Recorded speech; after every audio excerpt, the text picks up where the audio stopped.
Welcome back to Video Head Cleaner. Video Heads, a movie podcast where two or more homosexuals take a big hit of a movie and leave your head spinning as we take you on a wild ride breaking down the film.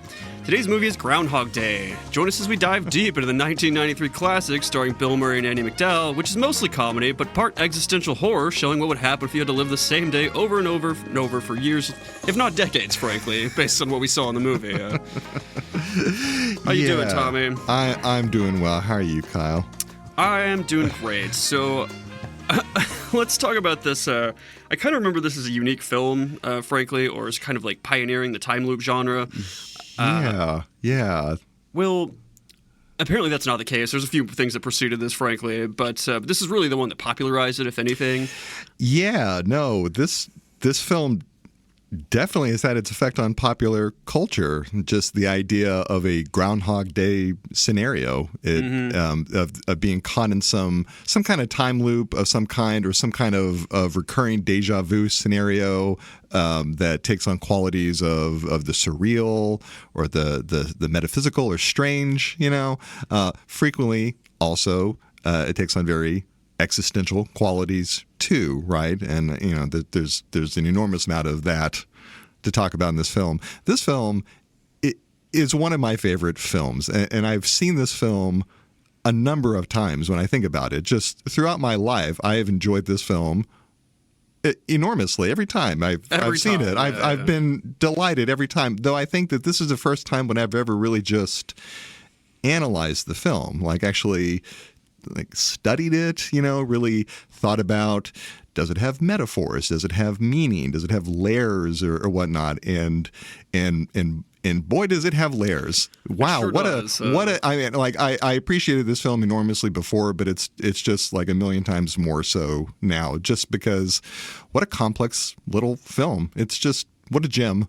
What a gem. It's a very push and pull between philosophical and comedic, the way they play it and whatnot, and come to find out, and I'll touch on this later, but that was almost not intentional, but Harold Ramis, the director, was very much pushing for a more comedic tone, while Bill Murray was pushing for a more philosophical tone. Yeah. And they kind of clashed over this a lot, to not great effect, frankly. Or great effect in the movie. It worked out great, but not great for their personal relationship stuff. It basically ruined their relationship completely. They didn't speak again until Harold Ramis on his deathbed, basically. Yeah. It killed a decades-long friendship, a really good working relationship on what they did. Yeah. But, it's wonderful in that regard. I do, just going back slightly, it kind of did pioneer its own little subgenre of stuff. I wouldn't call those films copycats, as that's really derivative or to say about them, but there are some really notable ones, like Palm Springs was a very recent one with Andy Samberg and Christina Milioti, which is fantastic. I'd love to cover that at some point. Yeah. Happy Death Day, which is actually done by the director of Drop. Edge of Tomorrow, the Tom Cruise one, where he just dropped in with the aliens and lives the same day over and over, which they stupidly ended up naming Live, Die, Repeat after it got released to DVD for whatever reason. I don't know. But it's just to name a few of those things. And it's such a neat concept that I don't blame anybody for wanting to play with it, living the same day over and over, and what would you do if you did, and memorized all the things happening and stuff, and would you look like a god or a wizard, frankly, when you do? Another show that uses Russian Doll. Oh, yeah, absolutely. Yeah. It's a super good show. They do an episode of Supernatural on it, I know. It just pops up all over, I think. I think there's a Star Trek episode, frankly. It's just a very interesting concept. But I think it's done to great effect in this movie. Absolutely. Absolutely. So, before we get too much into it, what stuck in your head about this movie before you rewatched it, sort of analysis-wise? Because you said you've seen it a bunch of times, and I have too. Yeah. Well, I mean, it's watching before, I've always appreciated it as a great comedy. It's very lighthearted and whimsical for as heavy as it easily could be, which is just that's a feat in its own right. Directed by Harold Ramis, and I'd say very well done. Again, just this film is light as air, and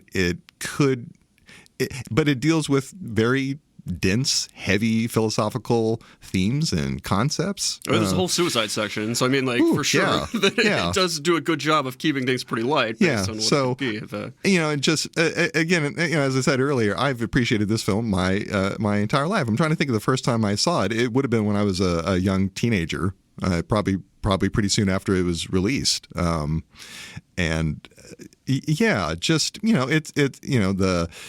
The main character struggles and becomes a better person and gets the gal in the end, and it has a bit of sentimentality on it, but just enough. It never felt overbearing. It was just a great lighthearted comedy with a lot going on under the surface. It certainly does. And I think even without just peeling back the layers and analyzing it as such, there's so much going on that you're willing.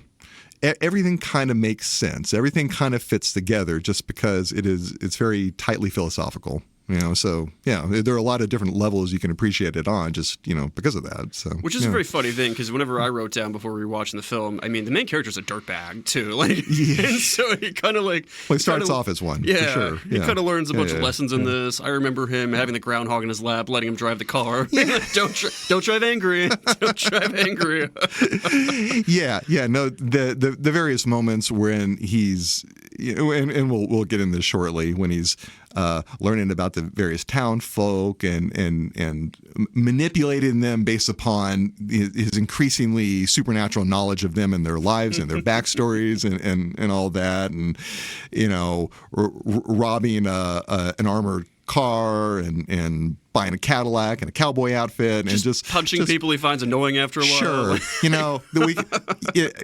we can all relate to the dramatic arc that Phil, Bill Murray's character, goes through. As strange an arc as that is, I think we can all relate to every phase of it, And so again, it's why the film it's so easy to appreciate, because it's so philosophically solid. You don't have to go at it with a fine-tooth comb and a microscope to appreciate. 'Cause you kind of feel it. You kind of feel it. You can appreciate it on many levels. I agree with that, for sure. So all right, let's get into Groundhog Day stuff on this. So we do open with as Tommy just mentioned, Bill Murray's character's named Phil Connors.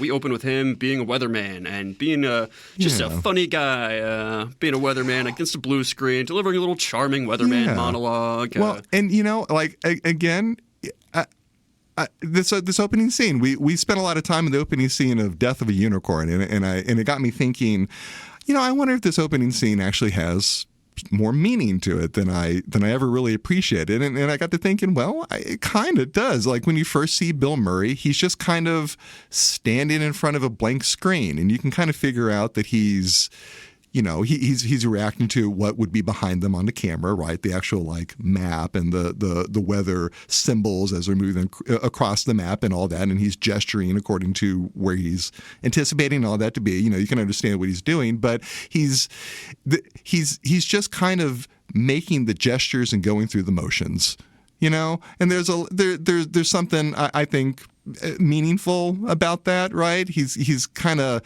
weathermen are famous and notorious for having a job, even though they're right half the time only, right? And so, which comes into play in the movie, for sure. So you can't take him seriously. You can't really trust him. He's just kind of going through the motions. It's the kind of empty gestures with this kind of glib, kind of shitty attitude, just kind of right there, and it kind of sets. It's like, sure, yes, now you know that he's the weatherman, but I don't know, he's.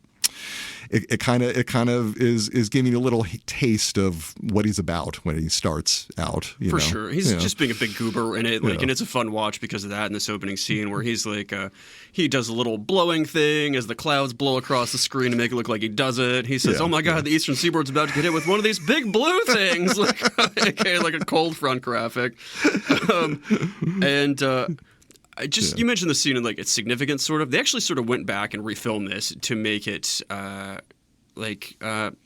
him talking about the blizzard in itself and like the blizzard that becomes sort of key in this because this was not originally written as part of the thing. There was a lot of rewrites. I mean, you talk about how this movie could have gotten dark. Some of the initial writes of that were pretty dark. It was I forget. I'll find his name in there. But the original writer, Harold Ramis, came in and edited and touched up the script and made it a lot more comedic, frankly. Sure, because it was just a whole lot darker of a film. Yeah. Like, and you mentioned blizzards. Blizzards are a powerful motif in the film. They're a powerful symbol. People being frozen in place. Ooh.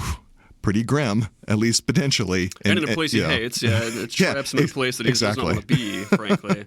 But it does cause him to ultimately learn and grow and stuff, as we'll find out. So he is...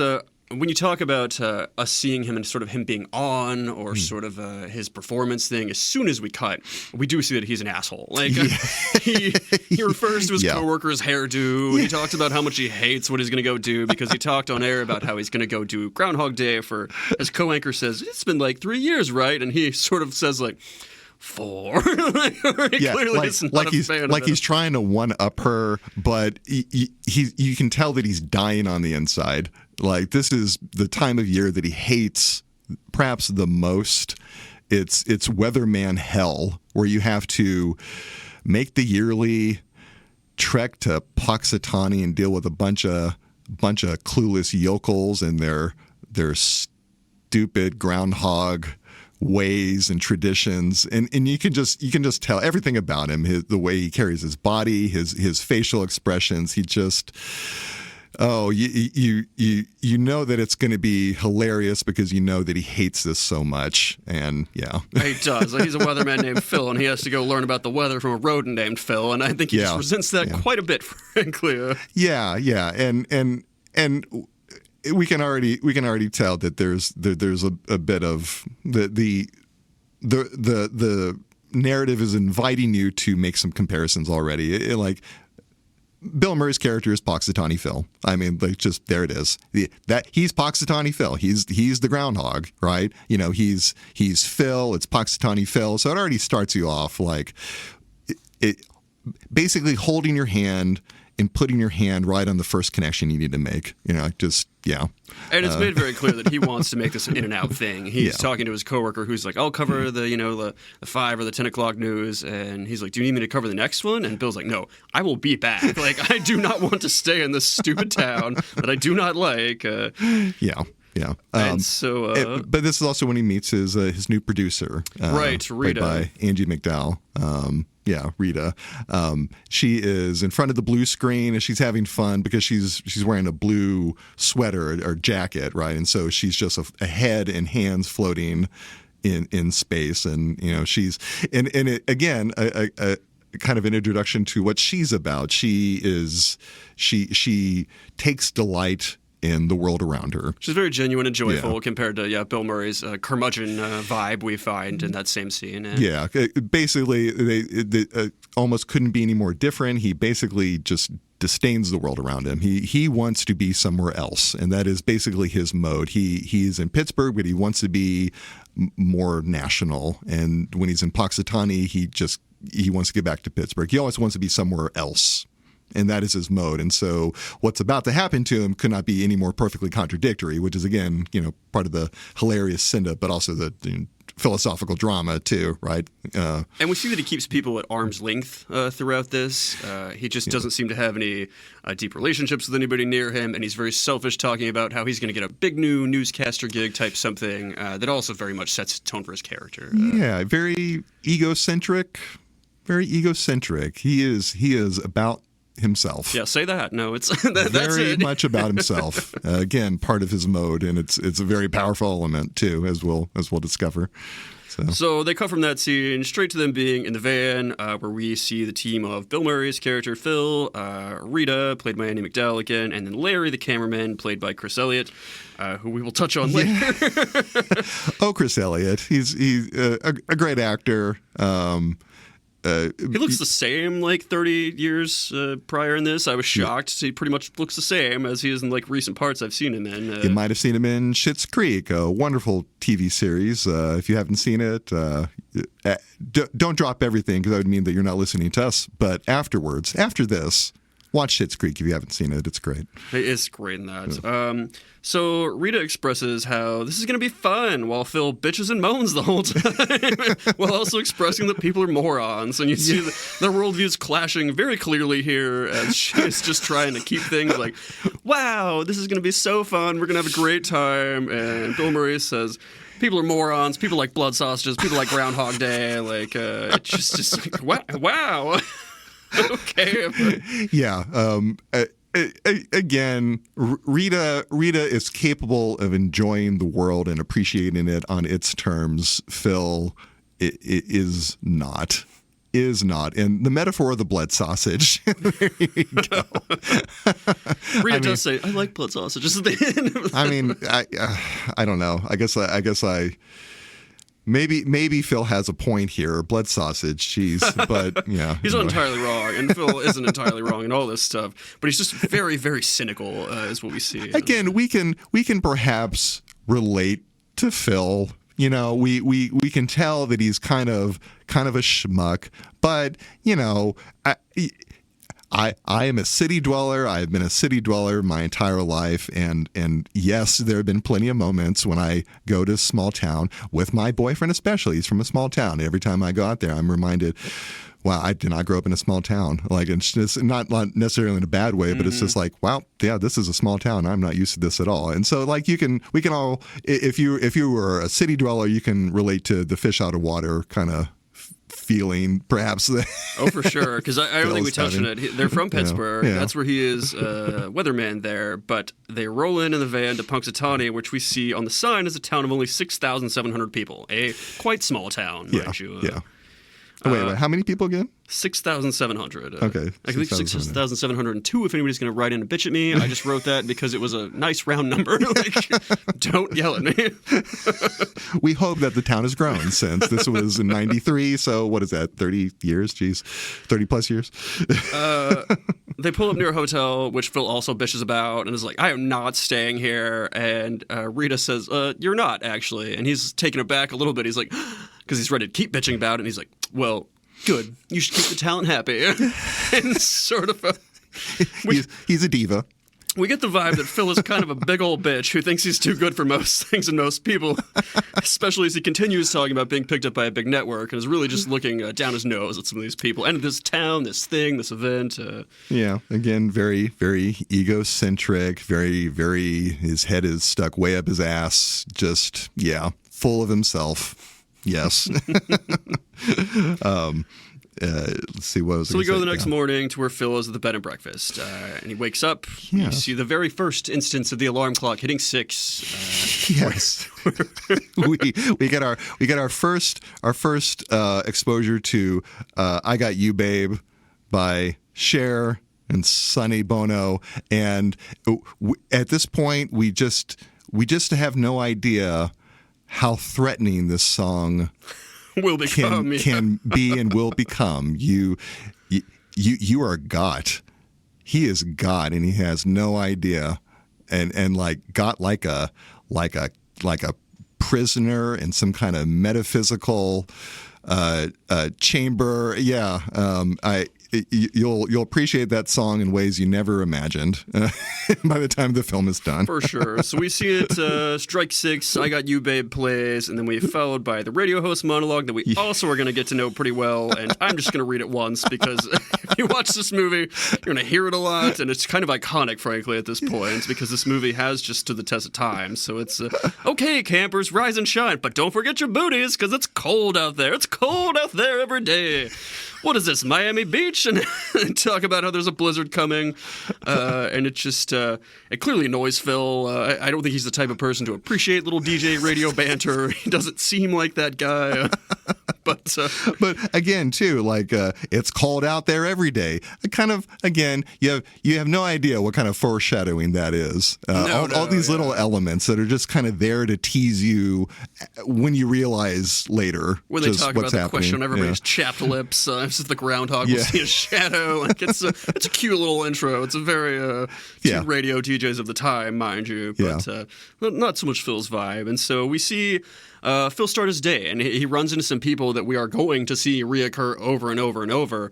But as he starts, again, he's an asshole here at the beginning. Yes. And so he walks out into the hallway, and a man greets him very kindly and jovially, like, "Good morning. Are you going to see the groundhog? And do you think we're going to get, like, extra 6 weeks of winter? When do you think spring will be?" And Phil replies that he's like, I'm predicting March 21st for spring, which is a very asshole thing to say, because as he's leaving, the guy's like, "That's a good guess. I think that's actually the first day of spring." He kind of realizes like he was just had a guy be an asshole to him, but he just basically showed him the Wikipedia entry on his phone and then walked off. The modern or the past equivalent.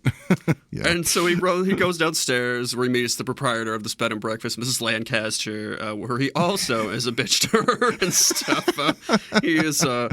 He's just kind of rude. She asks him about the blizzard and the weather, and then he launches off into a giant weather diatribe from his previous, like talking about the blizzard. And then he was like, "Oh, did you not actually want to talk about the weather? Were you just making like stupid chit chat?" And she's "Don't you know who I am?" Yeah, she's very taken aback. You dare to talk weather with me? I'm going to style on your ass. Man. Yeah, and so then he turns into weather robot and teaches her. Just what a schmuck. But as we mentioned, he's anxious to get out of this town, and so she catches him on the way out and is like, "I do think you'll be checking out today." And he turns back and in weatherman form says, "Chance of departure today, 100%. Yeah. Well, cherry on top on his way out. Which is cute, but Phil doesn't fucking know. Just how wrong, How wrong he is. Yes. So he starts through some of these scenes we're going to see repeated over and over. They don't go through every day or completely on the way out. We're going to see bits and pieces of these, but the first time, this first bit is pretty much everything we see. So he passes a homeless man, notably. He's flagged down by a man that recognizes him that Phil clearly does not recognize from his time in high school. Needle-nosed Ned. Phil Connors, who comes up to him and talks to him about, "Oh my gosh, we're an old high school acquaintance. I dated your sister before you told me to stop." Which was a nice detail or whatever on that. Here to bedevil Phil is Ned Ryerson, Needle-nosed Ned the Head. The actor, what's his name? Stephen Tobolowsky. Yeah, he's been in so many things. I'm trying to think of all the different movies and TV shows he's been in. He's one of these actors that frequently plays secondary characters, but is hilarious at doing it. I think that's why it's hard to nail him down. Like, I had to sort of look at his stuff myself, and there's not anything that like crazy jumps out to me. But he was in Memento as Sammy Jenkins, as the guy who clearly has amnesia and sort of just who resets in his own day, actually, in a time film after this, and with Christopher Nolan's effort there. That's probably the biggest one I'd call him out as. But notably, and I wrote this down because he's just a dirtbag like us. He actually has his own podcast called The Tobolowsky Files with autobiographical stories from his own life and acting career. So, how dare you equate me to you and Stephen? Just a winning career path that we're all on here. But But yeah, Phil clearly does not recognize this guy and is kind of trying to disengage. But Ned is just too glomming on and friendly to really pick up the vibe Phil's laying down. Well, Ned is just his entire. He's a vibe in his own right. He is the unstoppable force to Phil's immovable object. But yeah, it's a great way to phrase it. Yeah. Phil, when he's trying to disengage, says things such as, "Ned, I'd love to stand here and talk with you, but I'm not gonna," and starts walking off. But Ned follows him. Yeah, he's just you can't get rid of this guy. And on his way, trying to get away from Ned, he takes a step off the sidewalk and falls right into a sinkhole, like a pit, right there, just filled with water. Again, we don't really understand this now. But again, one of these nice little symbolic gestures. The first step is a doozy, as Ned then jokes, sort of right? Jokes but as we'll discover later, the first step is a doozy. Again, but we don't really understand. But like this is basically Ned kind of as like a specter of mockery and foreshadowing on this hero's journey. Like there's. I don't know. Like again, just watching his film now, like there's something going on there. Like Ned is not just a hilarious character, even though he is a hilarious character. He's actually kind of like revealing a clue, and like you don't really know yet. For sure. And like he's just a funny guy in that. He's an insurance salesman, as we find out. That plays a bit role in the movie. Really not too much, but it is funny because the way he disengages as he goes to step in this puddle when he's like, I gotta get the fuck out of here, frankly, is Ned's like, I sell insurance. We should get together. What are you doing for dinner? And Bill Murray says, he doesn't bother coming up with a good excuse. He says something else. He just fucking says, not you. I'm not going to dinner with you. Brutal. Yeah. So, Bill Murray soaks a shoe on that as Ned's kind of like, oh, there's lots of Disney back there, just being a fucking goober himself. So Phil's in a bad mood when he arrives to the Groundhog Day festival because he's just been accosted by somebody and now has soggy shoes. And the festival takes place at Gobbler's Knob, which we'll get to this at the end of the episode, but I think this is the gayest moment. I'll circle back to this, but it's Gobbler's Knob could be reversed to be quite a gay locale for sure. If a gay bar was named Knob Gobblers, I wouldn't be shocked at the slightest. Gobbler's Knob, would you know if it's this or a gay bar? I don't know. Yeah. Anyway, so it is. It's an outdoor festival venue. He's not late, I guess, but he meets Rita and Larry there as they've already been set up to film and are ready to just launch off into it. And Phil launches off into a sort of practice, rehearse monologue type something. You can tell it's not. I mean, he's done this for 4 years now at this point.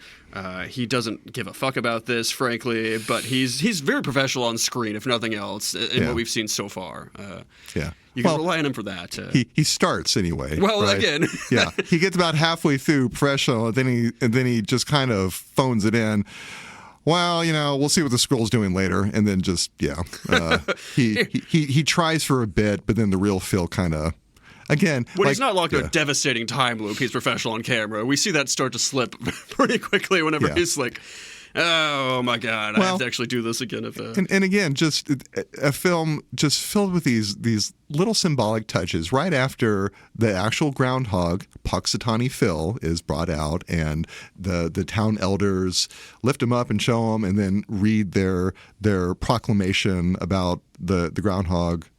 They declare that, yes, the groundhog saw his shadow and there will be 6 more weeks of winter. And then immediately after that, we see Phil's shadow, right? He's professional. And then right after the shadow has been seen, we see him just kind of schmuck it off.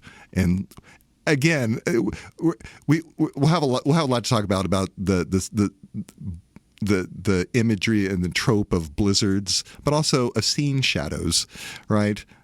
We see Phil's shadow all the time in these moments when he is just a shitty person, just an asshole to everyone around him. We keep seeing his shadow. And if that means that it's 6 more weeks of winter, what does that mean for this other Phil? What does he do for you? I have in my notes, I'm like, in a visual medium, it's easy to not mix up these Phils. However, we might call that one Fuzzy Little Phil or something just to make sure that we're not mixing that up. I guess there's Pittsburgh Phil and Puxatawny Phil. Because Phil Connors, in his little monologue talking about if the groundhog's going to see a shadow, actually drops one of at least 2, if not more, Dirty Harry references in it, talking about it. Does Phil feel lucky when he's going to see a shadow? Yeah, you're right. We see him in full Dirty Harry get up later. But yeah, Fuzzy Little Phil sees a shadow, much to the disappointment of the crowd. Oh, no! Yeah. And we'll learn that Phil is going to have his own disappointment of having much more than 6 weeks of his own personal winter. Yeah. So after this scene with, at Gobbler's Knob with the actual groundhog, they realize that, let's see, let me check my notes here. They're taking off. They're just headed for home. Like, we really don't spend too long in the city because, again, Phil does not want to. That's right. This first day, it just kind of it cuts back to the hotel. He's taking a shower. I guess they've discovered that they're going to be stuck. The blizzard's in. They can't leave. And then it just kind of. I don't even think they do that, frankly. I think they're just in the van. They're headed back to the tunnel type stuff. But the blizzard is in the opening scene. The blizzard from the opening scene reference where Phil says, it's going to blow past us. It's not going to hit us or whatever. He's been cocky about it all day. Has, in fact, actually blocked the roads in the tunnel. And we see Phil get out of the van and go talk to the cop to be like, no, you don't understand. I want to get the fuck out of here. And the cop's like, you don't understand. Actually, it's freezing. And he says, you have two choices, sir. You can either go back to Punxsutawney or you can freeze to death. And we see Bill Murray's character really think about it. He says, I'm thinking. Would death be preferable to returning to Punxsutawney? And it almost is. Maybe, actually, if we had to go back in hindsight. I don't know. We could argue that you could kind of look at this film as like, is he trapped in purgatory? Did he actually die? And he actually was going through purgatory. Maybe he did just decide to stand out there and freeze to death. I kind of wonder. That's a very interesting thought because we really don't like certain movies like Palm Springs that we talk about as like a time loop thing. They have a very clear reason why this time loop is happening, whereas we really don't get one here. There is a popular theory I'll get to in just a moment. We can theorize, but we're never offered a clear answer, right? Yeah, and we'll talk about that later. But arguably, what happens plot wise is that yes, Phil and crew return to Punxsutawney to ride out the storm. Now, I guess you could argue that maybe metaphorically he does freeze to death. Again, those some recurring tropes, being frozen in place, but also dying and being reborn. Like I guess in some ways maybe this is. I don't know. This is the first act of him like freezing to death and dying, and then being reborn to maybe try again. For sure. But anyway, thus begins our loop. They return to Punxsutawney. We see Phil try to take a shower. Just to go back to what this could be on the theory thing. The next thing that happens is actually it shows him in a sort of gas station or even laundromat. I forget, but he's on the phone. He's trying to get out of there. That's right. And he's like, are all the long distance phone lines down? He has a great line because he's a sassy little bitch this whole movie where he's like, what about the satellites? Is it snowing in space too and whatnot? Or he talks about are there lines for celebrities or emergencies? And we don't hear what the lady says back to him, but he says, I'm both. I'm a celebrity and I'm in an emergency. And as he's on the phone, somebody walks by with a snow shovel and hits him in the back of the head. Yeah. And that is one of the theorized things of like what could have set this time loop off. Maybe. A good point. Maybe this is all some kind of, concussion event, a coma dream or something. Right. There are neurologists in the film. Actually, Harold Ramis plays the neurologist in the film. It's his cameo there.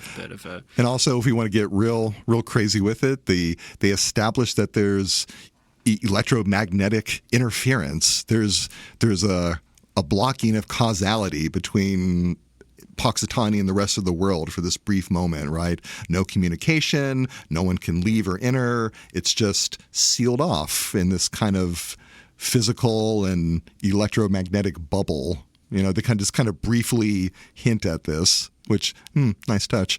Again, once again, I like a film just full of these nice touches. It's very unclear where this happens, and I'll cover that later in a bit because I think in the script there actually was a reason for this, but it's almost better that it isn't revealed. It's not like something that's like a supernatural force. We don't have anything where like an antagonist or a villain. It's just a thing happening to Phil, and frankly, it leaves the viewer, you, to wonder about it, and that's why I think it's kind of nice. It also just illustrates that he's in his own private hell.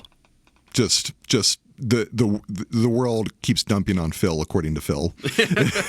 So, and true form with Phil there. The next thing we see is him at a bar bitching about it, and then that's where we get the cold shower scene right afterwards, where he does a lovely bit of physical comedy, like as he's just grabbing the shower to be like, oh no, and then he walks in the hallway to find Mrs. Lancaster and was like, is there not any hot water? And she's like, oh, there wouldn't be today, and he's like, Of course not. It's just. I wondered about this for a moment. Like, did I miss something? Is that like an enigmatic reference to something, or is it just small towns? I assume it's just because there's a blizzard and it's like could just be that 93 or something. I mean, we already covered the scene where he's like, they don't have cell phones, they don't have all sorts of stuff. Like, it kind of, I would have sworn this movie was made in the 80s. If you put a gun to my head, I would have guessed 1987 maybe. But that was that was hardly like the before times as far as heating heating bed and breakfast. Well, in a small town, I mean, I guess is what I'm saying too. I don't know. Punxsutawney is the before times. Yeah, I guess. Sort of get a vibe. It is like a very red brick, the tiny land town. that time forgot. Kind of, yeah. But after the shower, and I mean that little scene with Miss Lancaster, the next scene we see is we cut to the alarm hitting 6 again, and curiously, playing "I Got You, Babe." Yeah. And then it's not as lighthearted now of a song, because now it seems like a threat. Well, Phil thinks, he remarks that they're playing yesterday's tape because they go into the same DJ diatribe, and he's just sure at this point, he's like, they're just idiots that just mess this up, frankly. Yeah. He has not quite gone into realization yet, but he's soon to, because he's about to leave and have the exact same interactions with everybody. Yeah, he's noticing that just every single person that he bumped into the day before, he's bumping into again. He meets the guy in the hallway. He sees it's not snowed outside, frankly, when he looks out the window. The innkeeper has exact same lines of conversation, is reacting like nothing has happened. But yeah, he sees there's no blizzard, there's no snow. Just it does not make sense, and the first inkling of something being quite wrong or setting in, but he hasn't quite figured out that. No, and I mean, he pins that guy up against the wall that greets him, and it's like, what day is it? It's very strongly reacting to this. And he goes downstairs, talks to Mrs. Lancaster, and in that scene where she's repeating the same lines, he says, "Mrs. Lancaster, have you ever had deja vu?" And receives in response, "I don't think so, but I can check with the kitchen." But boom. Which tickled me to death. How quaint. When asked if he's checking out today, though, he no longer answers 100%, and he says, in a very unsure way, he's like, chance of departure is like 80, maybe 75%, because he's just not sure what's happening here quite yet. Yeah. The weather's getting a little bit harder to predict in big ways for Phil. So he runs, he's walking the same path, passes the same homeless guy, runs into Ned Ryerson, who I guess I should mention at this point is very annoying and obnoxious. Like, it feels not wrong to disengage from this person. Ned says things like, bing, and am I right or am I right or am I right? In a way that... But Ned will not be evaded. He sticks to Phil like a curse. And this second day, our day when we realize that a loop has begun, day 2 of this. Phil tries to dodge Ned. It's a hilarious scene where he like pushes him away, and Ned just in great physical comedy, just kind of gets pushed back, kind of hunches down, and quickly reverses his momentum like he's tied to Bill Murray on a string. It's great physical comedy. I'm not doing it justice by describing it. And it prompts again the watch out for that first step. It's a doozy, which leads Phil even further into this. But he's now very, very obviously suspicious he's living the same day twice, and so when he gets to Groundhog Day and old Gobbler's knob, he asks Rita to slap him in the face hard, which she has no problems doing right away. She doesn't really hesitate, and she doesn't really show glee, but she doesn't show dislike of it. Again, her facial expression is just perfect. It's so measured. Go, Angie McDowell. And so he still shakes it off, though. Phil gets in his position for a little monologue, and he gives a very shaky version of the monologue, which is also kind of funny. He says, "Well, it's Groundhog Day again," which to the viewer would potentially just mean it's that time of year again. But to us, it's like again. It's much more much more imminent this second time around. And then we kind of don't see what happens the rest of the day. We get more into what's happening later in the day as we see more loops happen, and we just cut to him being back at the same unexpectedly cold shower, and then being on the phone with somebody, where he's clearly told over the phone that there's nothing that can be done about the blizzard until tomorrow, where Phil says, well, what if there is no tomorrow? There wasn't one today. And he gets hung up on because that's probably a fucking weird thing to say to somebody. But from Phil's perspective, it's very true. I mean, if you don't understand what's going on, it's like, man, it's dramatic. Jeez. Dude. We see the clock on the bedside table read 4 a.m., and Phil sort of eyes it up, and he thinks to himself, what can I do to sort of make sure, just test this out? And so he breaks a pencil, and he puts the broken halves on the bedside table. Yeah. He comes up with a clever experiment, right? You know, if he's not in a loop, that pencil's going to be broken the next morning. And, of course, that is what should happen. But what does happen is that, once again, it's Cher and Sonny Bono on the radio. It's 6 a.m. and they got you, babe. except this time, we know it's not just a threat. It's it's a promise. It's a promise fulfilled. They got him. And the pencil's intact. He wakes up and he's like, "Oh shit, that's not going to be good." It's day 3, and it's unmistakable to Phil now. He's in a time loop. Something is very wrong. You can see it on his face. You can see how he's reacting. He's in full panic mode. Let's see. He races out at this point. Yeah, I mean, he's fully shook. He doesn't engage with usual people interactions. He just kind of brushes him off. No, I don't really want to talk to you. He doesn't shoot the Groundhog Day segment, as we talked about, where he starts to slip a bit more professionally because he's like, what's the point? I'm not going to do this same stupid thing over and over. I already hate it. And so he tells Rita to meet him at the diner after she's done with the story. And again, we, the audience, we can understand his reaction. But you got to imagine, if you don't know what's going on, he's having a full emotional, psychological breakdown. All of a sudden, he goes from the schmuck you rode in with to this, just full on, like, totally in the other direction, psychotic meltdown. And to everybody not in this loop or that doesn't know or remember any of this, he's just derelict in his work. He's just acting like more of an asshole, but frankly, one that's acting very concerning at this point. And so they go to the diner. She doesn't really know what to do with that when he tells her that he's reliving the same day over and over, because why would she? She says, let's talk about it back in Pittsburgh. But Phil, obviously more in the know than her, says, we can't talk about it back in Pittsburgh because of the blizzard. And so Phil at this point goes to the doctor's office to be like, what is wrong with me? Rita sends him to a neurologist. They take an x-ray. They don't find anything with an x-ray. And unfortunately, they don't have any other diagnostic equipment. And they can only recommend going to Pittsburgh, which we know is not an option. Phil knows is not an option. Right. And again, this neurologist is played by Harold Ramis. He has this little bit part here, which I love when directors do, frankly. I mean, like Tarantino and Shyamalan are the biggest ones that have this like sort of quirk or whatever. Sure. I know there's a lot more out there, I'm sure. But it's funny to see them in their movies as they pop up.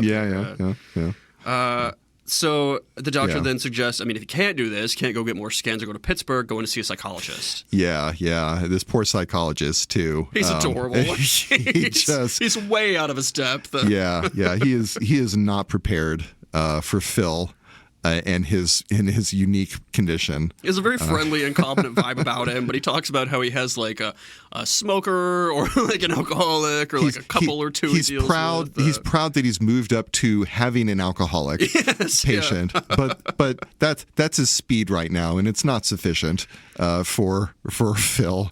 And hilariously, whenever they're talking about it, and he's like, "Well, what can you do for me, doctor?" The psychologist ultimately suggests, he's like, I think we should meet again. How's tomorrow for you? In response, Phil puts a pillow over his face and starts punching the pillow while the psychologist fumbles with his notepad and is at a loss for words. And yeah, Phil's just feeling not understood at all or heard in his dilemma. I mean, because anybody he's presented this to is like, I don't think there's anything wrong with you, or there's nothing weird about my day. So it's he's alone. He's very alone in this, and frankly, we saw that in the beginning. He is an alone man. He has no connections really. Nobody's tight enough with him to believe him right off. He sort of has to develop strategies to sort of get people to even listen to him about this stuff. And that is a very good point. He's starting to get increasingly isolated from the people around him, from the world, from reality. Really, this time loop, it's throwing him for a loop. Basically, he just starts at this point becoming kind of unmoored. He realizes that there are no consequences for his actions. He after his attempt with the psychologist, he's at a bowling alley commiserating with two sort of randoms. Two locals, Gus and Ralph. This could be a scene that was frankly like spliced or transcribed a bit, because some of the cut scenes involve him just developing a lot of skills. One of them is bowling a perfect game. Yeah. And so we don't see that in the movie, but here he is at a bowling alley for some reason, just talking to two random yokels that he is just sort of, I don't even think he gives a shit that they're there or they're them. He's just talking to himself and is happy to have somebody listen to him because he's a celebrity. He loves that. But he talks about the day he had in the Virgin Islands where he had pina coladas with a girl, and I'm going to quote him, made love like sea otters, bemoaning why he couldn't have had that day over and over, frankly.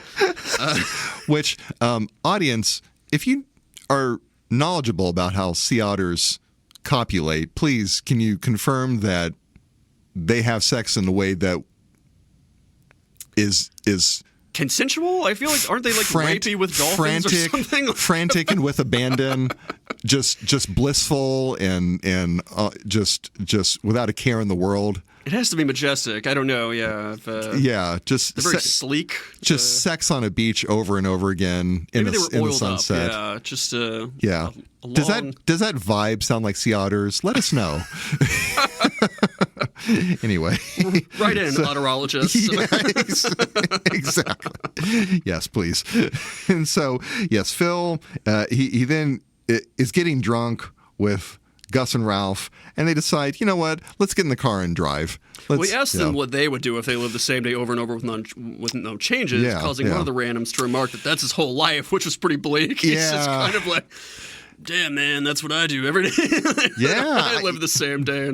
Exactly. I mean, and this is this little moment where it's like, okay, there's a social metaphor here. You're kind of stuck in a small town and just you do the same thing and nothing really changes, and you just kind of freeze to death and die. Right. So they kind of, again, this is a film that could have been very, very, very heavy, but they kind of, they give you a taste of this broad philosophical and social conversation, and then just kind of continue. And I don't know, I appreciate that. It would have been a different film if they just, again, like if Bill Murray had more of his way and they were just more philosophical and stuff like that. I don't know, but maybe it's better. Hit the same. Yeah, maybe it's a better film that it wasn't like that. There's so much comedy sprinkled around. I mean, they even have, as they're leaving the bar with these guys, one guy can't stand up straight. He keeps falling over. His friend stands him up for a second and is like, "You're good, buddy." And then the guy falls down immediately onto Bill Murray again. a lot of good physical comedy. And again. That man is also drunk because he goes to get the car. He's like, "I'm not going to let you drive, buddy that can't stand." But he gets the car and he pulls over and he's like, "I don't think I should be driving." And Bill Murray's like, "No, I don't think so, buddy." So as he's in the car with him, he then asks them sort of again, like, what would they do in this situation? And they talk about how they would have no consequences. They could do whatever they wanted. And this prompts Bill Murray, as he's behind the wheel, to be like, you know what?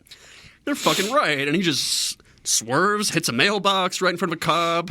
He starts to drive down the railroad tracks and saying, like, why shouldn't we do whatever we want? And one of his drunk passengers is like, I actually kind of agree with don't drive down the railroad tracks. So on like a... Yeah. So we see one of two options that you can take when presented with a major existential crisis, right? You can maybe go down the light or the dark path. And at this point, Phil goes down the dark path. He realizes that in a world with no consequences, one can do whatever abusive, horrible, destructive thing one wants, and it doesn't matter. You just rinse, repeat, start over again. You're absolved. Hey, cool. You can do whatever you want. And he's really testing it right now because he's not had quite the... This is just the third loop. Frankly, we get the vibe that he's been there, again, for decades, if not more. The original script had it that he was going to be there for 10,000 years. Some indeterminate amount of days go by. We get... The film unfolds in montage in one form or another a lot of times, and so we see a number of days, and they could be one right after another, but they could just be the various moments of the phase that Bill Murray is in. Right? We see when he enters Punxsutawney and is just himself, very egocentric. But he doesn't understand what he's now in, and now in this next phase, he's understanding what he's in, and he's exercising his power. For sure. He starts to focus on different things. And notably, he's not in his suicide era yet because he's driving near a train and does swerve at the last second. And as he eventually wrecks the car and the cop comes up to him, he does, just being a little stinker, order 3 cheeseburgers. His drunk pastor leans over and is like, pancakes! And Bill Murray leans to the officer and is like, is it too early for pancakes? Which is just...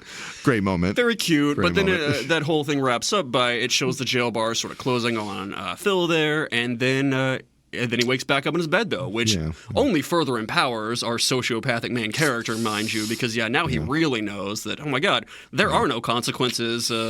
He starts binge eating. He starts trying to manipulate Nancy, this good-looking woman that he encounters. And this is admittedly pretty creepy when you think about it. It's funny because, we're kind of, along for the ride of, Bill Murray's character through this, but he's soliciting information or getting her to reveal information about herself, like where she went to high school and what's the name of English teacher and all this stuff. She comes up in a second. We'll just stop you there for that bit.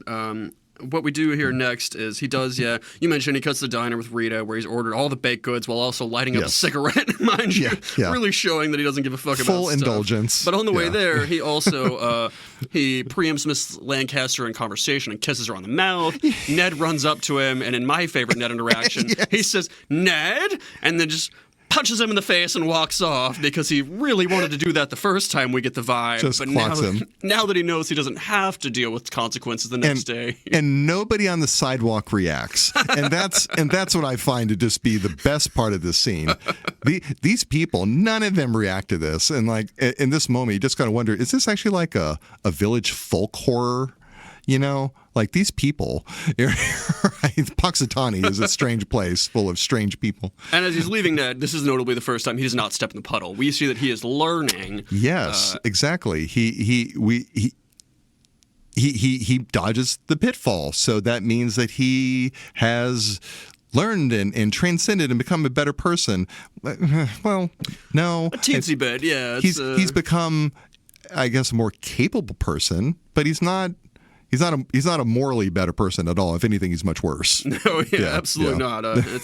We are not transitioned to being a good person in the slightest yet. He's sitting there with a cigarette and his baked goods, and Rita asks if he's worried about cholesterol, lung cancer, whatever, and says, "What makes you so special, Phil?" And well, if you only knew, but Phil remarks back that he doesn't worry about any of that now and doesn't even have to floss. He's really seeing the upside of this, frankly, as he's embracing the hedonism. And that kind of disgusts Rita, actually, because she does end up quoting a poem from 1805 for all my Sir Walter Scott heads out there. For him. Yes. The wretch considered all in self, living shall forfeit fair renown, and doubly dying shall go down to the vile dust from whence he sprung, unwept, unhonored, and unsung. She really flexes her book knowledge on him to Phil's, just absolute not give a fuck about this attitude. Just mic drop there, Yeah, exactly. And he's a little offended by that she thinks he's egocentric, because why would she think that? That couldn't possibly be true. And this is when we see Larry and Rita roll out, and Phil says he's going to stay and finish his pile of baked goods. Yeah. And then that is where he catches his eyes caught by Nancy. Yeah, that's right. Yeah. And it is very funny. Yeah, go ahead. You talk about what was happening with her earlier, sort of how this all plays out with Nancy. Just a creepo play for the ages, right? Asking her questions and getting information, and then whoop, whoop, whoop, whoop, whoop, loop starts again, approaches her, of course, without, like her having any knowledge of what has transpired before, because there was no before for her. He then asked her specifically her name, where she went to high school, and her 12th grade English teacher's name, probably just enough to get to know, like, oh, I was in your class, don't you remember me, type stuff. Creating fake familiarity to seduce Nancy. Which was a weird thing to do as he's leaving. He just leaves after that third question. Nancy's like, wait, what the fuck? Like, hang on. Like, why do you... But we see him the next day, and he encounters Nancy in Gobbler's Knob, where Nancy is dancing, very white, much like I dance. She's just kind of bopping around, like a little moving her arms type stuff. I've seen you dance too, Tom, and this is a very Tommy dance move. If you watch the background of the Gobbler's Knob scene, you'll see some classic white people dancing for sure. Just watch. You'll know what I mean, and you'll appreciate it. For sure. And frankly, I mean, the more you watch it, you'll see bit characters pop up. Like, I mean, one of the ladies, it's like, come on, we're going to the Groundhog Day thing. Later in the film, this is piano teacher type stuff. I think you can see Nancy in that and whatnot. But he uses the information he just got from her the previous day to be like, Nancy, you remember me? Like, I definitely was in your past. Here's some details as to why. And Nancy sort of, in a very kind way, eventually is like, oh, yeah, I do remember you. And this, and what I think, it looked like it was just one day. Again, it could have been a montage of various days where we can imagine Phil getting bits of information from Nancy, but at some point, one day transpires where Phil first meets Nancy, and by that night, he is proposing marriage to her. And they're making out by the fire. And she accepts. What a magical night. Well, she specifically... What a day. She's very unsure because they're making out, and he calls her Rita. Yes. But as this makes Nancy unsure, Phil says that he loves her and says, in fact, I want to marry you. And Nancy's like, oh my God, that's so sweet. And they go back to making out, where Phil again calls her Rita, and Nancy has to say, Nancy. I guess... Yeah. To which Phil replies, whatever. Whatever. We 100% see what he's doing here. He's just using her. He's decided to not only use other things as his playthings, but people as his playthings. In a first hint of something more sinister that Phil is going to be doing here. But we get another moment where we see that Phil does have a soft spot for Rita. Like when they first meet at the television studio in Pittsburgh, there's a moment where his otherwise kind of snarky look that he has on his face the entire time just kind of softens for a brief moment, and then here for a brief moment we get another glimpse that he's kind of smitten by Rita. Like even cold-hearted schmucky Phil can feel pangs of something, and it's very much the first clue, because to me, I did not pick up on that at all. He, again, was an asshole to her in most of the scenes leading up to this, and so it is interesting, a little breadcrumb drop there of why would he say Rita? Why would that be? Just these a few little moments, right, where Phil again, so many themes and tropes, but one of them that I think is definitely worth talking about. Phil, he starts being the immovable object, right? Nothing's gonna change Phil. He's gonna be a schmuck. He doesn't care about the world. He doesn't appreciate it. Whatever. But there are a few times when he starts being moved by Rita. And just this one person who actually just kind of takes that cynical edge off of him. Just a moment. She's very much his antithesis, and he'll sort of get to her in that. The next thing that happens is we do see the armored car scene you talked about, where we see, again, this is not a sequential day thing. We see in a montage where Phil is just sort of or just in the scene, that Phil has memorized all the details of what's about to happen in this. He talks about how, all right, this guy leaves the car, this security guard waits there, this dumb lady comes up, asks for a roll of quarters, oh my god, she dropped all the quarters, and then he says 3, 2, 1, walks up, and as everybody turns to look about the quarters scattering everywhere, he grabs a bag of money and walks off.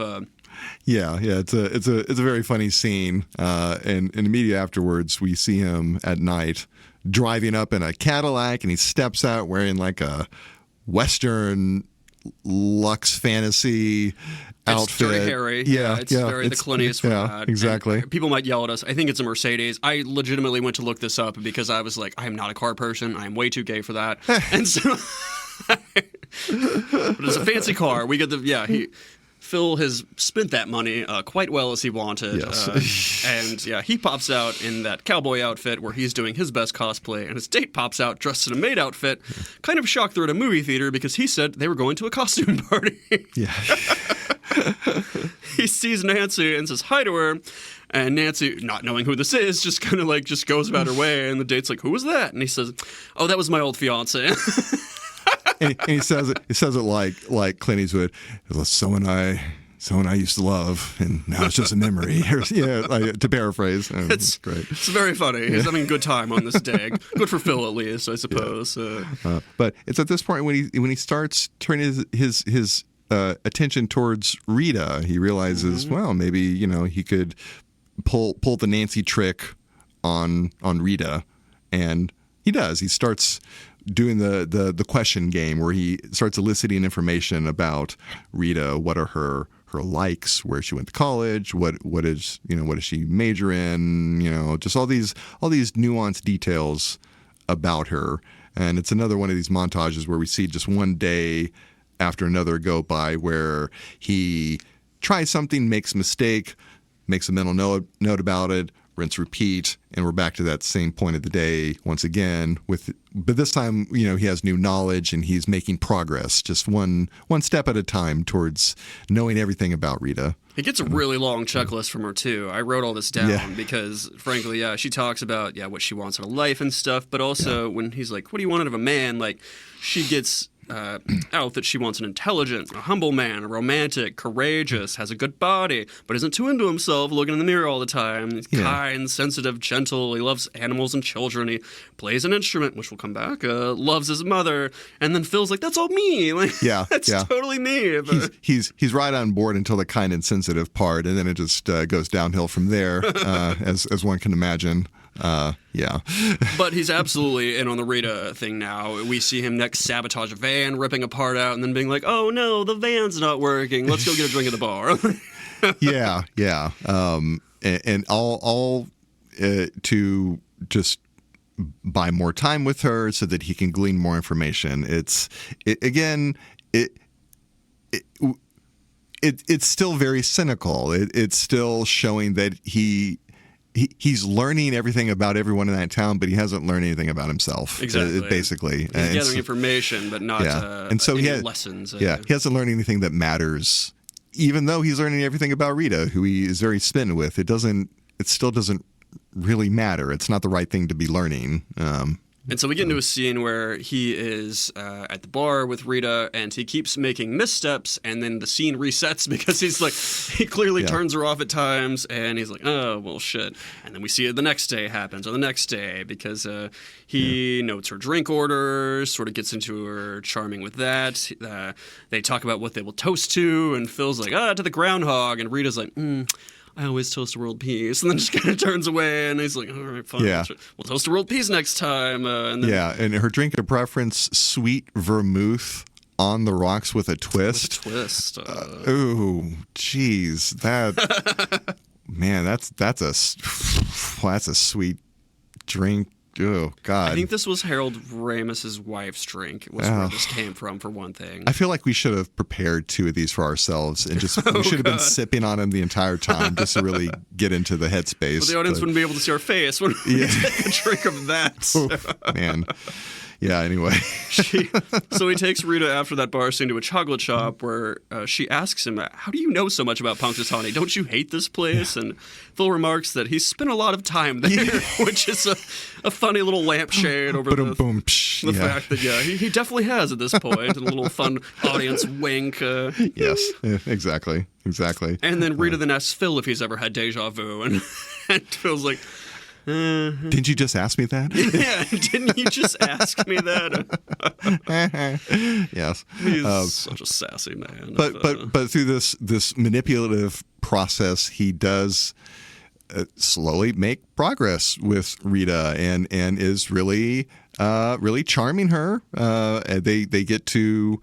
It's night and Rita's still with them. They're at the bed and breakfast. Yeah. They go to dinner and. You definitely get the feeling that it is a slow process because even if we don't see every scene reset, we see Phil say things that he would not say when he's talking about how he would love to go live in the mountains and how he just wants kids and stuff. Yeah. And every time he gets to a point where he starts to fail, it's very clear because he's like, "What did you major in before broadcasting?" And she's like, 19th century French poetry, to which he bursts out laughing and is like, oh my God, what a waste of time, which really ruins the night with Rita. And so the next part of the montage, she's like, he recites his little own French poem to that. And she's like, you speak French? And he's like, oui. Yeah. All of his initial, responses to the next moment of decoding Rita revealed that he's still very egocentric. All his answers are just basically himself, right? And his exploding into contemptuous laughter when she reveals her college major, it just highlights that these are two very different people. Just wow, it's not natural. They would not have gotten along if this was just a regular day or date because he's at every turn just about failed the situation, and it really plays into the next sort of big line that's happening when he's walking her home. And it again just highlights the vast distance between these two people, right? Like where Phil starts and where he ends up by the end of the film, but also just where he starts and where Rita is. It takes this interminable number of days to get to that distance. But just as we're about to see, Phil really changes as a person. But these first moments reveal that, ooh boy, yeah. But if he didn't have this godlike power, it wouldn't have happened. Yeah, exactly. It's just that much of a gulf between the kind of people these two are. Because as you hit it, he's not changing. He's just learning. He's learning straight up information, data points, and facts at this point. Yeah. And so when he's walking Rita home, Rita says it's been a perfect day, and you can't plan a day like this. To which Phil remarks, well, you can. It just takes an awful lot of planning. Again, lampshading the fact that he has done this many times. Yeah. He did plan this out. He's learned through his own little choose your own adventure where he's chosen the wrong adventure. Wrong. Right. Okay, all right. Now note down the right one, and then we'll go right, and we'll do that one again, and we'll have this little path out. And we see that he's just sort of trying to sleep with her to a degree, and that's has all been sort of a means to an end type something. He invites Rita inside to where she is very unsure about it, and they begin to kiss by the fire. But Rita says it's a bit fast for her and is trying to leave. Yeah. So it's the almost perfect day, but just at the very, very end, Phil's shadow reemerges just at the very end, and it's just he has become supremely manipulative. He's basically become the god of this little bubble that he is in, but just, and I think it angers him. You don't see him necessarily get irate or anything, but he's very much being like, no, why would you leave? Come on, stay. It has to be tonight. And granted, he doesn't have it tomorrow, mind you, but he has worked so hard to get to this point. He has learned every interaction through the day, through the night, and he's finally at what he sees as his goal, but he just can't quite reach it, and he doesn't understand why yet necessarily. It becomes clear, and even when you look at if you were to pause right at this moment where Rita is just musing out loud that, oh, what a perfect day. It's the exact halfway point of the film, right? And it's to this point where she almost tips over. She almost tips over where she kind of like really falls for Phil, but just doesn't quite. And we see Phil's shadow, but she sees Phil's shadow. She sees the real Phil. Like, once again, it's like it was a perfect day, but it's like, that. And she's very astute in doing so, because Phil tries the same thing he tries with Nancy. He says he loves her, and Rita kind of gets mad at this. It's like, you don't love me. Like, you don't even know me. Yeah. Rita is no one's fool, and it's why she's intriguing. Like we've seen through this process why Phil could be smitten by her, and why we as the audience should be too. Right? She's a complicated person. She's a full complicated. Just she's not easy. She's not fooled, and that's not to be condescending. That's what makes her worth it, as it were. Like we understand why she is the prize.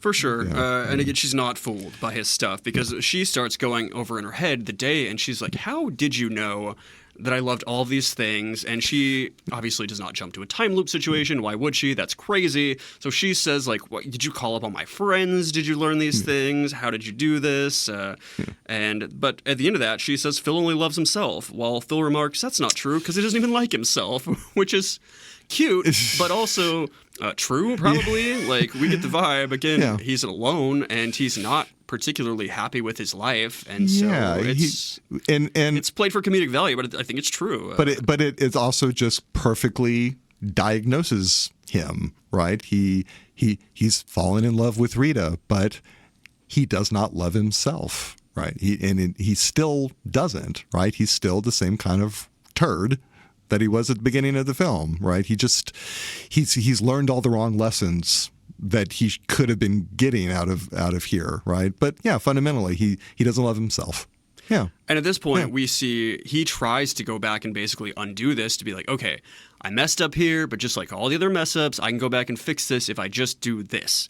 But we get a montage of him failing at this, and Rita slapping him like 7 to 10 times, basically all ending in the same way. Yeah, they get to the almost perfect moment, but just every time he tries to recapture it, it gets further and further away from him, until to the point where it's just the slap montage, just slap, slap, slap, slap, slap. I counted about 6 of these, and then we get the last one.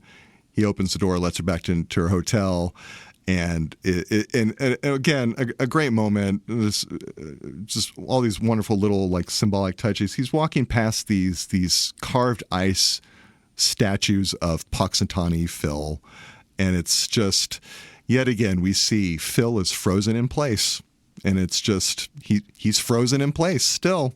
It's six different statues to show him this, like it's because that's what it takes. And I think it's probably about 6 different slaps too, right? So just still it's been frozen weeks at this point for sure. Yeah. Like he has been there for probably months. It has to have been months at this point, based on everything we've seen. And so he's a bit defeated at this point, because I think he does finally realize he's sort of at the end of the road for Rita, and so he mopes into the Groundhog Day festival, and sort of.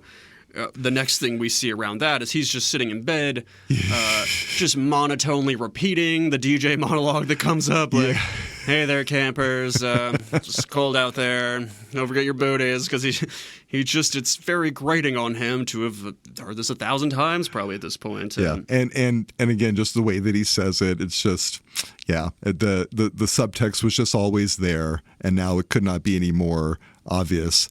It's cold out there. It's cold out there every day. He does say it in a sort of very ominous way. Yeah, and then the next bit that follows that is he's downstairs with a lot of old people in the lounge drinking whiskey, watching Jeopardy, where all these old people are incredibly wowed by the fact that he knows every answer. And at one point, before Alex says even 2 words, he turns back to Mrs. Lancaster and says the answer, and she looks horrified. She's like, oh my God. Yeah. But he gets a round of applause, which is actually a Jeopardy tradition. If you make a run on a category, people applaud you on that. And so it was a cute little Jeopardy note as the old people are just like, oh my God, wow, you're so smart. Like, listen to you with your Lake Titicaca answers and stuff. But as we mentioned before, this begins his suicide era.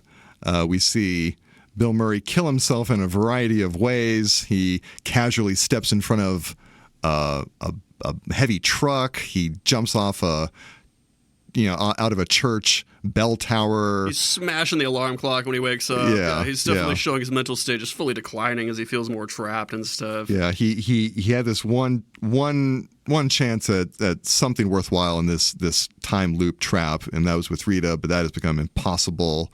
And now he's looking for the exit through death, but death does not help him. That's like right there in what's happening.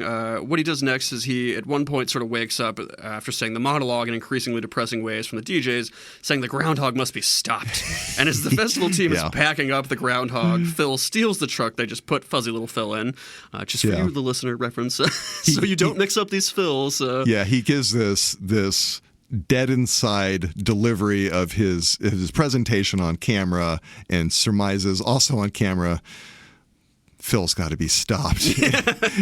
And we see him say to Rita ominous things like, "I'm at the end of me, Rita.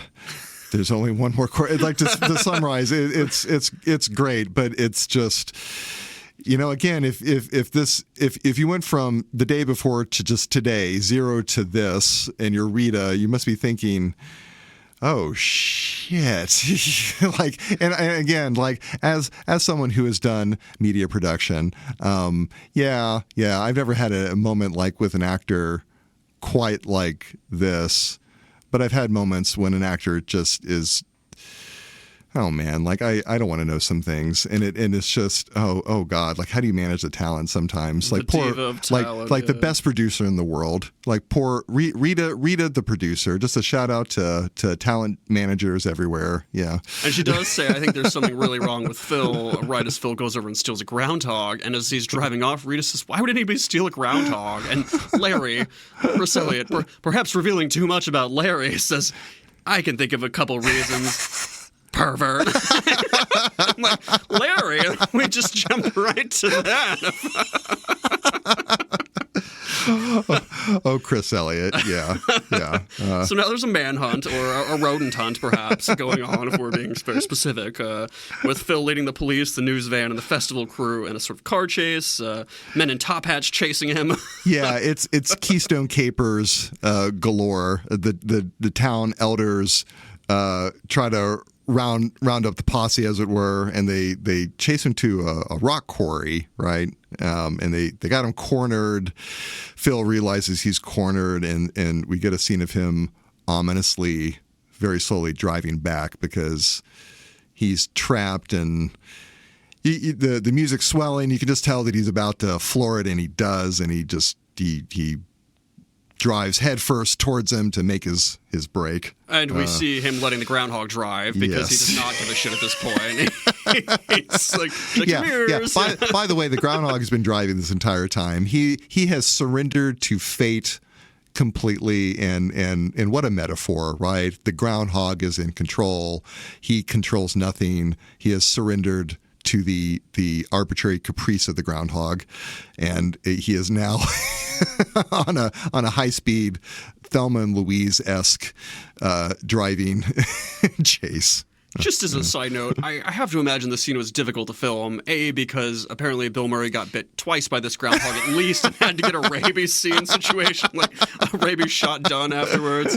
He improvised the line, "Don't drive angry," as we see the groundhog sort of climb over the wheel, like as he's just trying to escape. Like, it must have been a very odd, like, all right, now hold this groundhog, put his little tiny hands on the wheel, like, and then we're going to shoot you with this camera. Like, be comedic while wrangling this rodent. It must have been a very movie magic. Sometimes you just get bit by rabid groundhogs. Sometimes that's how you make the magic. So, rabid groundhogs named Scooter. Yeah. Exactly. Just as we need to call it all the actors of this film. Yeah. Shout out to Scooter. So he does. Human Phil takes the wheel. Human Phil. They sort of do. They end up in a spot. It looks like a dump or construction site where the locals realize that we've got him now. He's trapped in there. This is the only way out. And so we see Phil sort of like rev the engine while pointing at them. He talks about his mental state type something, and they've. He ends up driving straight at them, but at the last second swerves off and drives off the cliff with both Phil still in the truck, and the truck ends. It lands upside down. Cabside down. Yeah. And in one of my favorite moments of the film, Larry says he could probably still be all right. He might be okay, but immediately after that, a second after that line hits, the truck explodes in a giant fireball. So he follows it up with, well, probably not now. And then starts filming. Doesn't miss a beat. And then absolutely starts filming. Well, there's like a horrible groundhog squeal noise they throw in there. Like, That's right. I had forgotten about that. I was like, oh my God, morbid. Which, I mean, I guess I released the evil. It's just that Phil didn't live long enough to realize it. So, oh well. Yeah. He did stop that groundhog, if nothing else, temporarily, I suppose. But once again, death. Death is no escape. He wakes up, and so this is really the beginning of the suicide era, because he shambles down. He's like, if I'm back, I don't know what'll stop this, and so he goes down, grabs the toaster. As Miss Lancaster's like, do you want some toast? It's kind of confused as to why he took the entire toaster, but he fills up the bath and then just tosses the plugged-in toaster in, while downstairs we see the lights flicker and Mrs. Lancaster sort of be like, oh no. Oh my. Yeah. It's a great scene. And then we see just almost rapid fire after that. He flings himself in front of a truck. He jumps off a bell tower, as you mentioned. He just...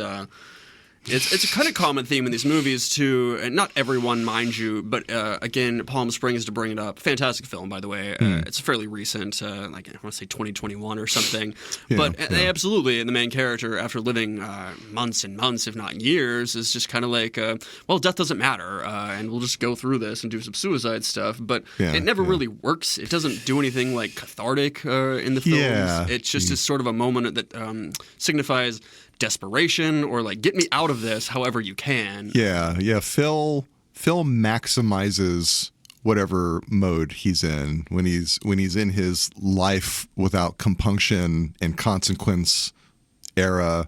He binge eats, is a serial womanizer and grand manipulator. Gets money, gets women, gets food, a gluttony of all sorts. Does whatever he wants. No consequences, no regrets. But in his darker era, he he alludes to how many times and how many different ways he's killed himself. Oh, I have this list written down. Yes.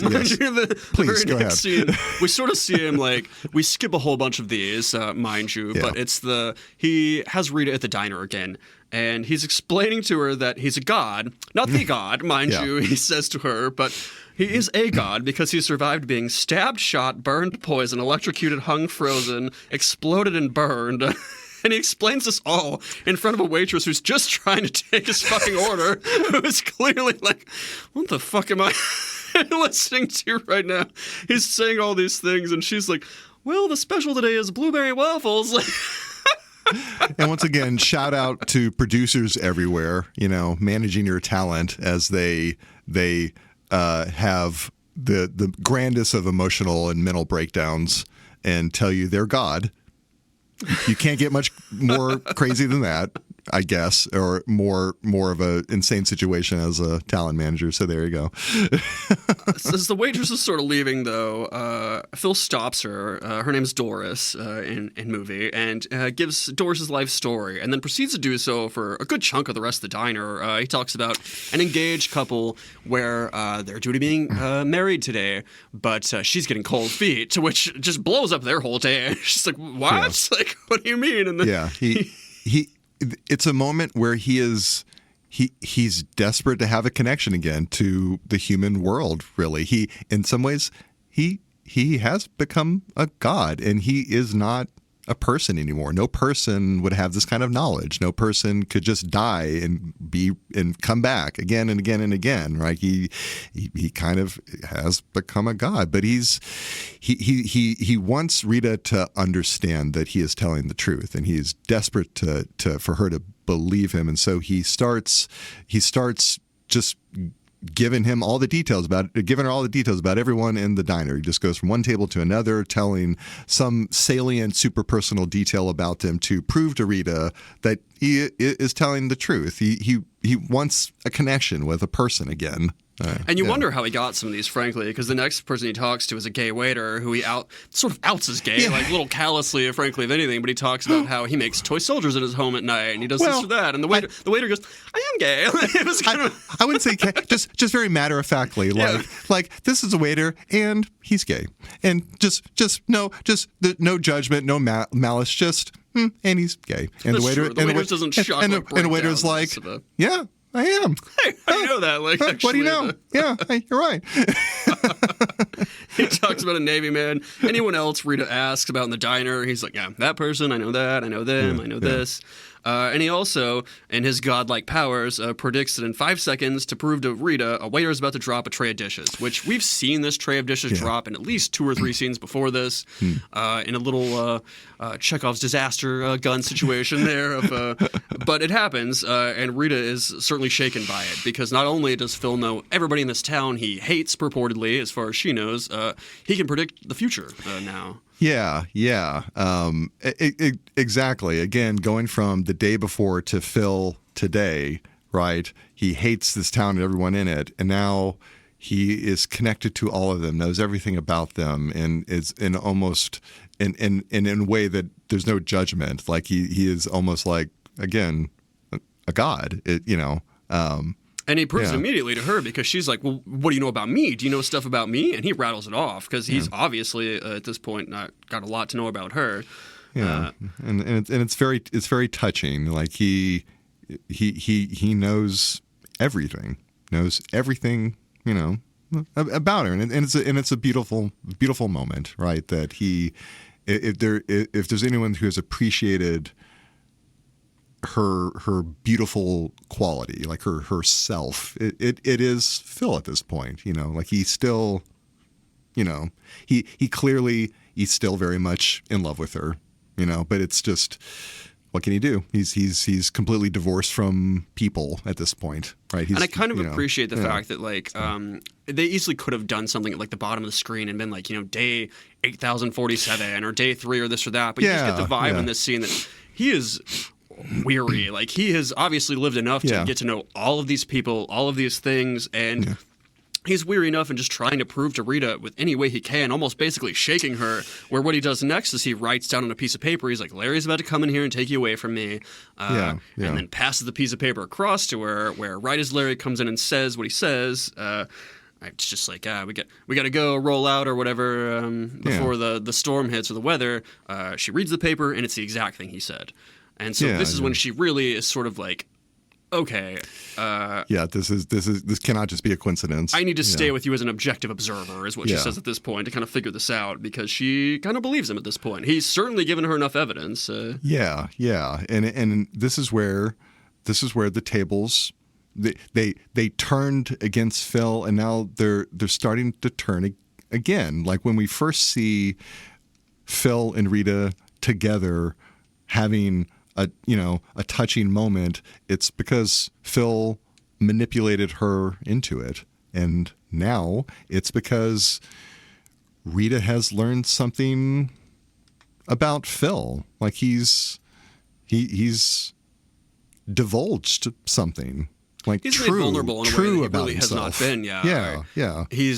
I don't think he's been vulnerable with anybody in the film so far. He's fully put on a facade. Yeah. He has been his, weatherman sort of self in ways, or I guess the way you would just say like somebody on film or on that, just as we saw in the opening scene, he has an act, and it's an act that doesn't make him vulnerable. And as soon as the cameras are off, it's over. He's been trapped in his own world for this entire time, and he's now letting this one person in. Mm-hmm. He's letting a person into this loop, this dilemma that he exists in. And it's the beginning of things really changing, because this is like the first real moment where Phil has changed as a person. It's this moment where he invites Rita in, and just again, it's a film with a lot of symbolism. And Rita is in many ways, she is grace. She is divine grace. She is just, she's there day after day. She's trying to prop Phil up constantly. She gets irritated, but she never judges. Not like Larry. Larry is full of snide judgment, but Rita never judges. It's very true. Rita is... She's incredibly sweet. She's divine grace. And Phil finally lets her in. And it's a touching moment. And it's when his character kind of starts thawing. You know, again, you know, the metaphors of being frozen, right? You know, this is when he starts thawing, right? This is when the blizzard kind of starts passing. Like he's trapped. He's trapped in Puxatawny because he knows that he's about to be trapped in a blizzard. But this is when his blizzard starts kind of passing. You know, it's a real fulcrum point. You know, of the film. Yeah. He spent days and like the night with Rita before, but it's not like this. It is a very unique way because he is, as I said, vulnerable, but just raw and sort of like. And he's not manipulating her. Yeah. He's not genuine, I guess, is another word I would say. Not manipulative. That's absolutely right because they kind of play a little game on the bed where they're throwing cards in a hat. Which Phil has clearly done for a long time in his life because he's great at it. Again, he's mastered a whole lot of skills in this time. He's had a lot of time to practice. I mean, very as an insight into what Phil is feeling in this moment and genuine sadness and stuff, like he talks about how the worst part of this is that Rita's not going to remember any of it. He's going to have to go through all of this again if he wants to basically get to this point with her, which is a very, you know, sad sort of place to be in that regard. But and it's just the most touching moment in the entire film. He's confessing. He's confessing, and there are arguably religious overtones in the film, right? You know, Rita mentions that she went to a Catholic school. And we can talk about this, you know, once we're done with the plot, but it has a kind of Christian allegory quality to it, right? And this is where he is. I too have a Bible reference in my notes here, actually. Yeah. And so it's very confessional. You know, he's just for the first time really laying it all out there for Rita, who is asleep and just is not noticing it. And she does fall asleep. She's kind of delighted after midnight where she's like, see, you're still here. And he's like, oh, I forgot to tell you. It's not like midnight. It's like 6 a.m. That's when she tries really hard to sort of stay awake in that. And she doesn't make it. She falls asleep at 3 a.m. where Phil kind of tucks her in and says to her sleeping, I think she's supposed to be asleep here. We don't get the vibe. She doesn't react, but he says he thinks she's the kindest, nicest, prettiest person he's met in his life as she's asleep, and is just clearly fully smitten with her at this point, despite all the other fucks he's had around town, whoever they may be. But Phil also falls asleep ultimately and then wakes up in a bed without Rita. And so you can imagine that is sort of a devastating thing to have happened because he did make himself vulnerable, genuine, non-manipulative, and yet ultimately he still is in the sloop. He's still there. Yeah, he once again he almost gets there. He almost gets there, but not quite. But he doesn't backslide, notably. His demeanor has changed quite a bit in this. I think he's sort of seeing what can happen if he does open himself up to other people and is just not fully selfish and manipulative. He got this far just by opening up and being a decent person. And it's an awakening. It's an awakening, right? A moment where he is decent and he actually almost gets exactly what he wants. It's like, wow, geez, amazing. Who knew, right? He wakes up with a newfound energy. He has realized something absolutely critical, right? That he must be a better person. That the first time he had this existential moment where he could choose a path, right?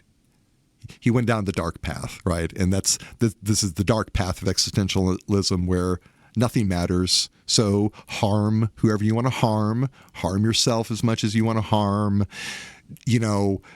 Stuff yourself to the point of being sick and just do all the toxic, horrible stuff you could ever imagine, because life doesn't matter. Why not? Nothing matters. Nothing. Other people don't matter. You might call this like nihilism. Yeah, emo.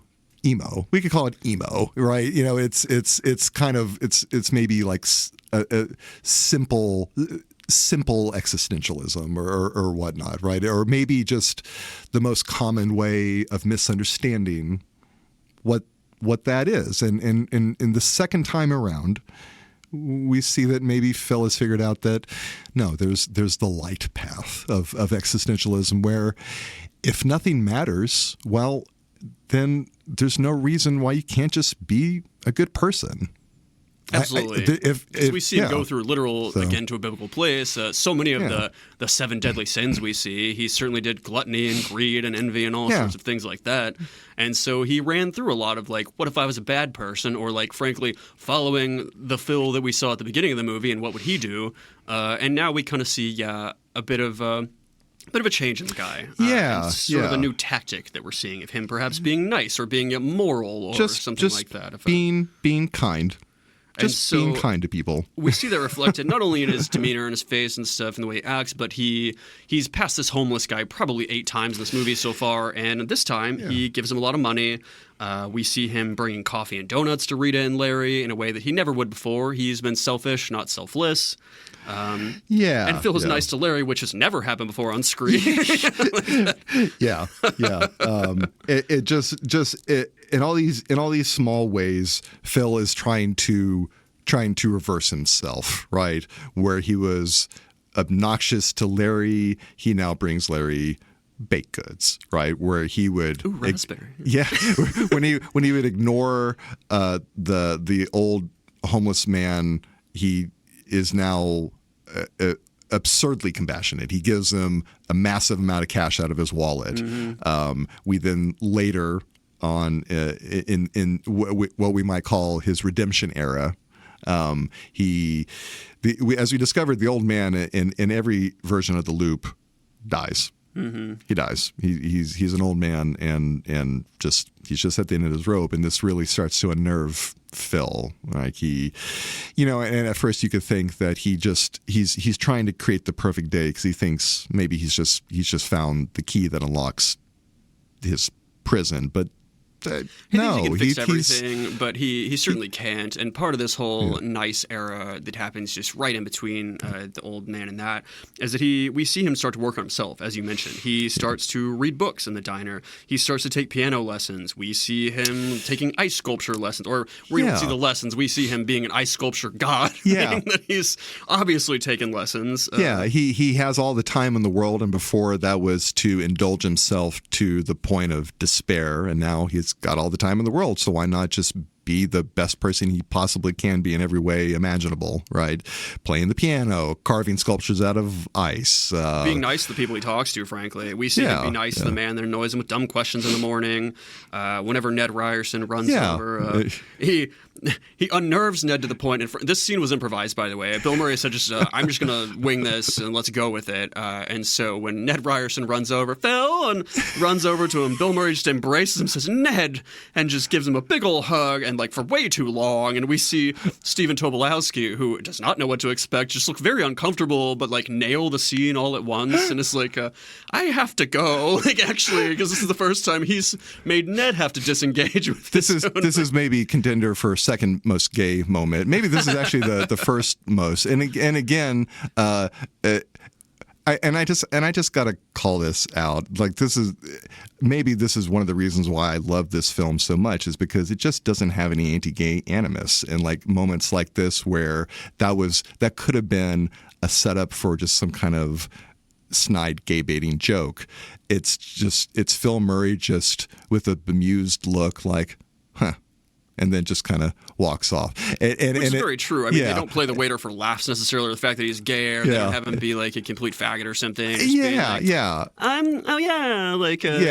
a gay man in a small town living his life. Exactly. There's no derision directed towards queerness or gay people, even though there are multiple moments when that could have happened. And in any number of other films of the time, it did. It did. And so I don't know, maybe just as a young gay teenager, I just kind of picked up on the absence of something awful. Just in addition to everything else that was delightful Friends about the film. Friends is on at the same time era, and Friends certainly sprinkled in lots of anti-gay, anti-trans stuff, just for laughs, whatever. All the sitcoms of the time, like we're not yet to Ellen, we're not yet to any of the stuff that would be there that's sort of pushing society a little bit forward in that way. Yeah, exactly. And so it is a nice thing to have happened where, Harold Ramis. It stands out. It stands out for that reason. Yeah, anyway. So... This is when he does find and escort the homeless man at night to the hospital, sort of be like, let's warm you up, buddy. But the nurse tells him he dies of old age. And we get kind of a funny note where Phil's like, no, let me see his chart. Because later we see somebody in the movie call him Dr. Connors. And Rita's like, what the fuck? Dr. Connors. He's like, oh, it's an honorary title. But we get the vibe Phil has also just learned a bit about medicine through this too. And his constant wading through time here. And he tries repeatedly to try to get this man to not die. But this is the first time I think he sees where he can't fully affect everything and he can't fully manipulate the situation to his benefit. He can only change himself and the things he can change. And so I think that's a very notable situation where he accepts that in the old, the alcoholics talk about accept the things you can't change. It's part of his acceptance of grace. It's accepting those things that you can change and those things that you can't. Like you just said, the common refrain from Alcoholics Anonymous, right? But he is struggling with this, and this is kind of an encapsulated moment of his reconciliation with the unchangeable, right? And which is notable because he is very much in the midst of his redemption arc, right? He is very actively changing as a person, and so he's starting to really come full circle. He's starting to not only be doing the right things, but he's understanding that why these are the right things to do, and it's not just this is his way to escape. This is just he's just becoming a better person. It's very notable that he cares about this at all, because we've seen him not give a fuck about this man walking past him time and time again. And if you would have asked Phil at the beginning of the movie, do you care if that guy dies? He would probably say no. He's like, I don't know that man. He's nothing to me. I'm a celebrity from Pittsburgh. This is just a dumbass small town. But he cares. He genuinely you can imagine the joke. Well, I didn't care that he was living. It's something like that. Yeah, right? No, it's just a wry little aside, as our little sassy character has been known to do. But it shows, again, Phil just growing in this regard. He cares about another person, and about another person he's not trying to sleep with. Because the Rita thing you could still view at least a tiny bit cynically at this point. Yeah, there's nothing to... He doesn't have any material gain at stake in helping this old homeless man. Mm-hmm. There's no gain in that sense. But he's understanding, it's still important. It's not just about manipulating the world. It's about who you are as a person, what you're cultivating as yourself. And it's not just about me in that regard, because the next thing he does is we see him giving his Groundhog Day sort of newscast intro, but in such a fantastical, well-read way now that people are gathered around and are just enraptured by this man, frankly. He rolls a natural 20 on his oration roll, on his speech delivery roll. And just the crowd is drawn to his magnetic presence and his stirring oration and just the sheer power of his words. No one understands Groundhog Day like this man here. You've captured the spirit, yes. Yeah. And we see him sort of go on this, like, this is one of my favorite bits of the film, too, where he's like, I gotta go, I have some errands to run. And as it turns out, the errands he has to run, he's sort of walking along, and he checks his watch, and then he starts to run along because he realizes, I'm a little bit late, and he catches a boy that falls out of a tree, and I love the scene so much, because when you see him save the boy, sets the boy down, the boy runs off, doesn't thank him, and Phil says, you little brat, you've never thanked me. I'll see you tomorrow. Maybe. Insinuating, like, I don't have to catch you, child. Like, he's now become Grace himself, right? He's there all the time. He gets no reward, but he's going to be there every day. It's objectively hilarious. Yeah. But just before this, there's another one of those like little moments, like I mentioned. These moments where Phil, his look just kind of softens a bit when he's looking at Rita or interacting with Rita, or you get these moments where he realizes that he's quite smitten with her. Well, Rita has one of these moments looking at him. Like you see, Phil mentions he has errands to do, but you see a look on Rita's face that suggests that she was hoping that they would go off and then return to Pittsburgh. Mm-hmm. Like she's now excited to be returning to Pittsburgh with Phil, and like you see that she wanted that, and it's just she is now has a softened look. You know, the tables are turning, and even in this way, the desire is projecting from the other way now. You know, for sure. Yeah. I mean, she certainly sees the value in him because, I mean, she had no idea he had that much depth or knowledge or was well read. I mean, she's into old literature and stuff, quoting 1805 poems at him and talking about French century poetry. And that's so, I mean, she certainly is intrigued, if nothing else, because she is a new producer. And so she has only seen Phil be an asshole for a day. And granted, it's been a day. So, I mean, like, she hasn't seen just a massive pattern of behavior. But I think she sees the value in him to a degree. And when he's not being just bitingly cynical and just cruel to those around him for no reason, calling people odd nicknames and stuff, or just not being selfish. The night and day difference. It's pretty massive. So the next errand he has to run is these three women. We see their car get a flat tire, and before they can even get out of the car or really assess the situation, they just start getting lifted into the air. And one of them goes, "Oh my God, it's an earthquake!"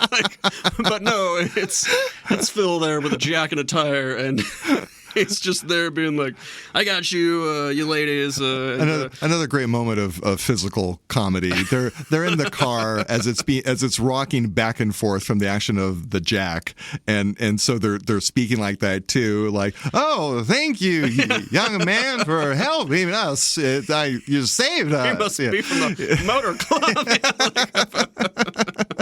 It was delightful. And the next thing we see, he is in a restaurant, I suppose, where somebody is choking, and he gives the Heimlich to the choking man. Actually, I think this is his brother. This is the guy that leads the Groundhog Day ceremony. Yes, this is the village elder, the chief elder. I forget the character's name. I think Patterson, Mr. Patterson. I think. Yeah. So he is. He's just going about and doing great things, frankly. And we don't know this yet as the viewer or whatever. And I'm sorry if this is a spoiler, but this is from 1993. This is the final sort of loop day we get into here, where he is basically at the culmination of succeeding at this. And sort of all the things he's gained now, he's not using for his own selfish gain. He's not using it to get money, fame, power, women. He's using it to save these people, frankly. He has saved 2 lives, arguably, at this point, and made 3 little old women's day. He's enraptured people. And it's the perfect day for Rita as well. And again, a night and day difference. The first time. He's also not doing this for her. He's not performing this necessarily. This is all done where he does go off by himself, as you called out. Rita does not go with him, and he doesn't invite her because he's not doing this to have a self-righteousness that he needs to prove himself to anybody, mind you. Exactly. The first day where he has an almost perfect day, it's all through manipulation and being selfish and taking and whatnot. And this time it's through giving. It's just through giving. He just is just giving of himself throughout the day, either through inspiration or helping people not die. Just the full spectrum of selfless, egoless giving. And just bringing them joy, because the next thing we see is Larry is actually having a drink with Nancy, and they're headed off to the party afterwards, where Rita says, "Oh, we should invite Phil to the party." And Nancy says, "Phil Connors? I think he's already there, actually," which, again, gives Rita pause. She's like, why the fuck would you know that name, frankly? Anyways, but as they're walking to the party, they hear the piano being played fantastically. Yeah. And I think we skipped over the piano situation scenes where at one point when he's trying to enrich himself in his life, he goes to a piano teacher where he's horrendous to start. There's already something to being taught a little girl, and the teacher's like, "No, I'm busy right now." And he's like, How about $1,000? And the teacher's like, "Hang on, actually," and then just kicks this little girl the fuck out of the house. The little girl looking very confused and upset about this. Just shuttles her right out. It's great. But Phil has learned the piano and mastered it at this point. And mind you, again, I said I'd bring this back. One of the things on Rita's list was a man that plays an instrument. Apart from being kind, generous, all these things. Mm-hmm. Yeah. That was one of the things. And so we can see how this certainly would turn Rita on, at least, or be another checkbox in the like, maybe I do like this guy situation. Yeah. And so Phil is smashing this. He's playing just some raucous, like sort of almost jazz type something on stage. Now a well-learned professional. And afterwards, he goes over to Rita to dance. He's done with that. But they keep getting interrupted by all of these people coming to thank him for what he's done in his life. Of these people, which, again, Rita is just shocked at this. She did not see any of this happen. She does not know. And she's like, how do all these small-town people know you? You spend one day here a year, yet this man just thanked you for saving his life. Or the woman thanked you for saving her husband's life. The three women come over and talk about it. Yeah. He's had nothing but derision for everyone in this town and everything about this town and everything about Groundhog Day and the fact that he's there and not somewhere else. And it's just, where did this Phil come from? Where was this Phil the entire time? Right. It just, as we can understand, just she has no frame of reference for this at all. No, and she's like, what did you do all day with this? Because how is this even possible? Yeah, exactly. And he is, in fact, the center of the town. He is the high point of Groundhog Day. Human Phil. Not Groundhog Phil. God, we forgot to make that distinction so many times. You're probably so confused, listener. Our apologies for not keeping this distinct. Yeah, that's on us. Yeah. So as they're sort of dancing or whatever, the music stops, and the town leader, whatever, I don't know if he's the mayor, but he is the guy leading the Groundhog Day ceremony that was saved from choking to death. He says there's a bachelor auction to be had. And so Phil gets pushed up there by a woman saying, Phil Connors, get up there. And there's actually a bidding war for Phil between Nancy and I want to say Doris, the waitress. I could be wrong. It might have been one of the women from the car earlier. But they go back and forth, $5, $10, $20, getting up to $60. But as they're considering ending it at $60, Rita bids $339.88, which we assume is everything she has. It seems very specific otherwise, to buy Phil. And the leader of that auction says, I don't think anybody's going to top that. And so she wins. And in contrast, just to really drive a contrast home, Larry rushes up on stage after this and is bought for 25 cents. Which is a correct assessment of his value as a human being, more or less. Yeah. Spot on. Yeah, they nail it. And so we next see, because Phil is now Rita's, that they are out in the snow and he's carving an ice sculpture of her. She's kind of cold. This is obviously taking a while. She keeps being like, hey, can we just go maybe inside? It's at nighttime in a blizzard. But as he doesn't ultimately rotate the sculpture around, it is a beautiful rendition of her face. He does it very well. and they kiss because it's a very romantic, touching gesture.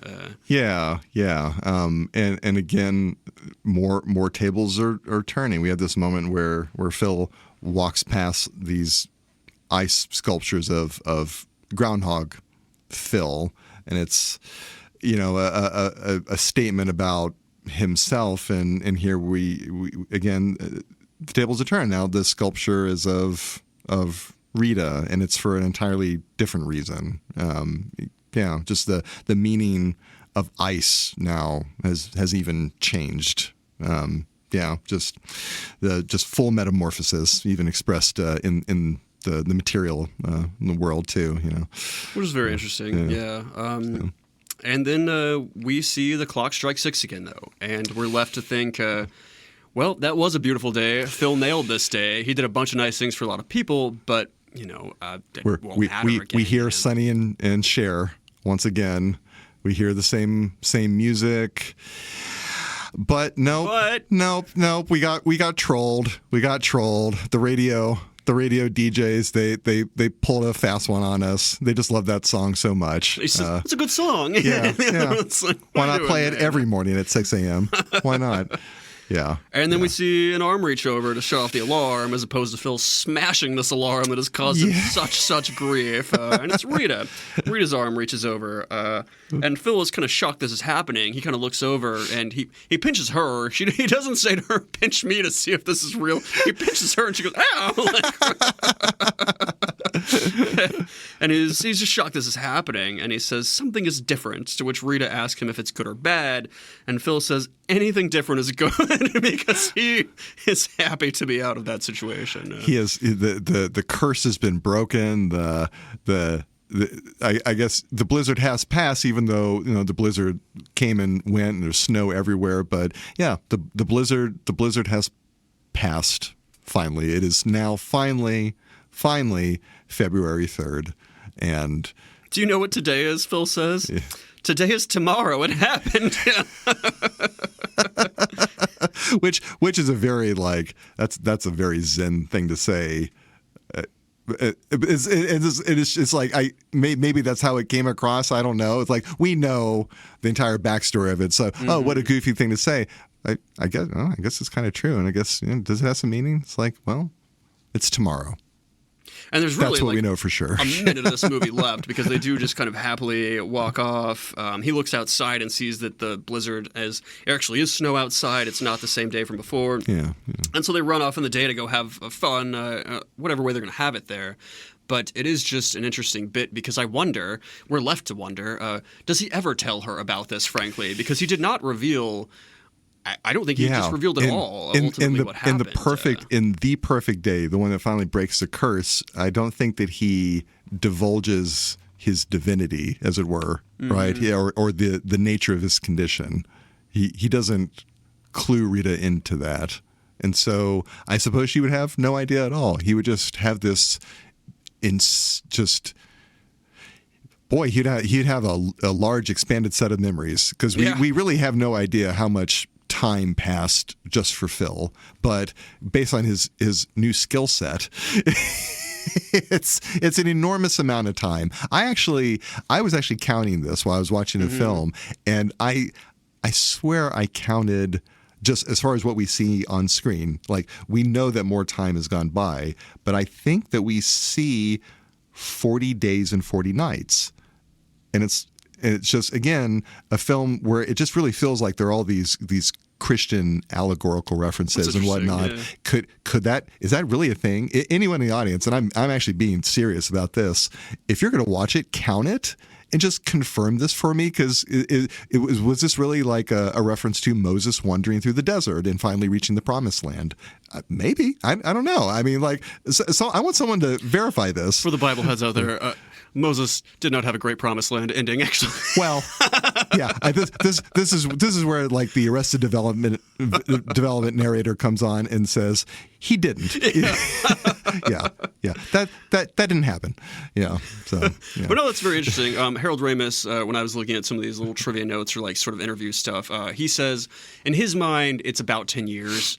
I believe the original writer of the script. Let me look up his name real quick. But he said it was going to be 10,000 years in his original estimation of what was going on.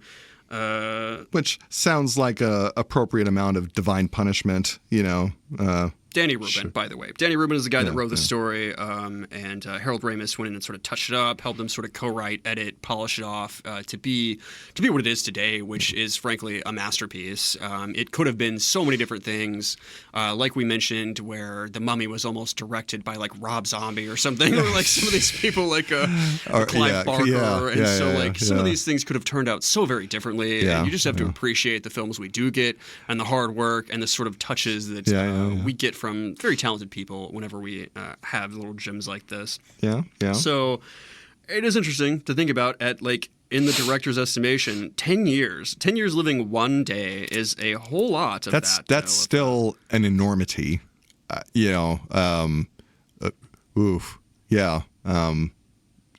So we see, why Phil would have changed in that. He's had a lot of time to absorb what's happening in this and ultimately become a different person because, he's lived through all these various eras that we only got snippets of, frankly. And, again, comedic snippets because they didn't want to bog down the film with a lot of some of the darker elements. Some of the cut scenes where instead of breaking a pencil type situation, he like shaves his head and fucks up his whole hotel room type something with all feathers everywhere. They couldn't figure out how to dissolve that scene into the next day very cleanly, and so they went with a pencil, which sure. But they had him do all sorts of things. I'll get to a bit of that here in a moment, but it's very interesting. And so let's talk post notes, whatever about this. Yeah, what are like I mentioned all these motifs and symbolic elements and figurative elements and whatnot. Just watching this every time until now, I never really just analyzed the film like I would, something that I had already predetermined was a think piece film, and it just kind of shows you that that's a trap.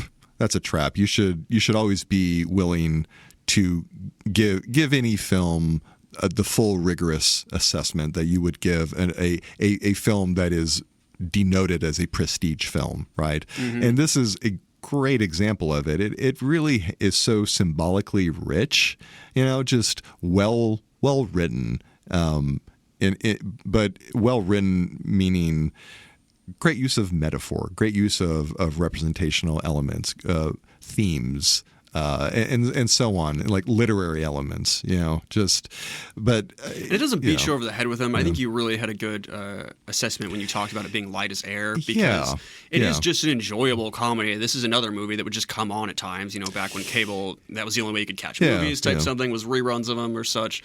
And I would always sit down and watch this one too because it was just a funny little thing. And there's something to enjoy when I was just a kid enjoying just the sort of slapstick comedy or the little wry asides or whatever. But there's definitely something to be enjoyed as an adult who's lived much longer in life and has seen a lot more and has learned a lot of lessons, frankly, much like Phil had to go through lots of lessons to become who he is at the end of the movie.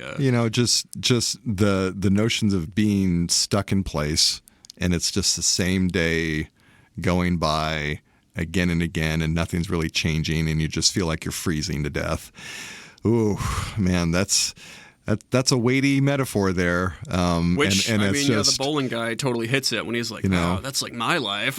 when Phil's describing his literal horrifying nightmare, that man in a normal job in a small town was like, "Actually, that sounds familiar." It's a film where it's a film for the whole family, in that it's got something for the kids and it's got something for the parents. Like there are levels that as an adult you can appreciate more fully. That idea of being emotionally and socially stuck in place, but then also just spiritually and existentially stuck in place. Maybe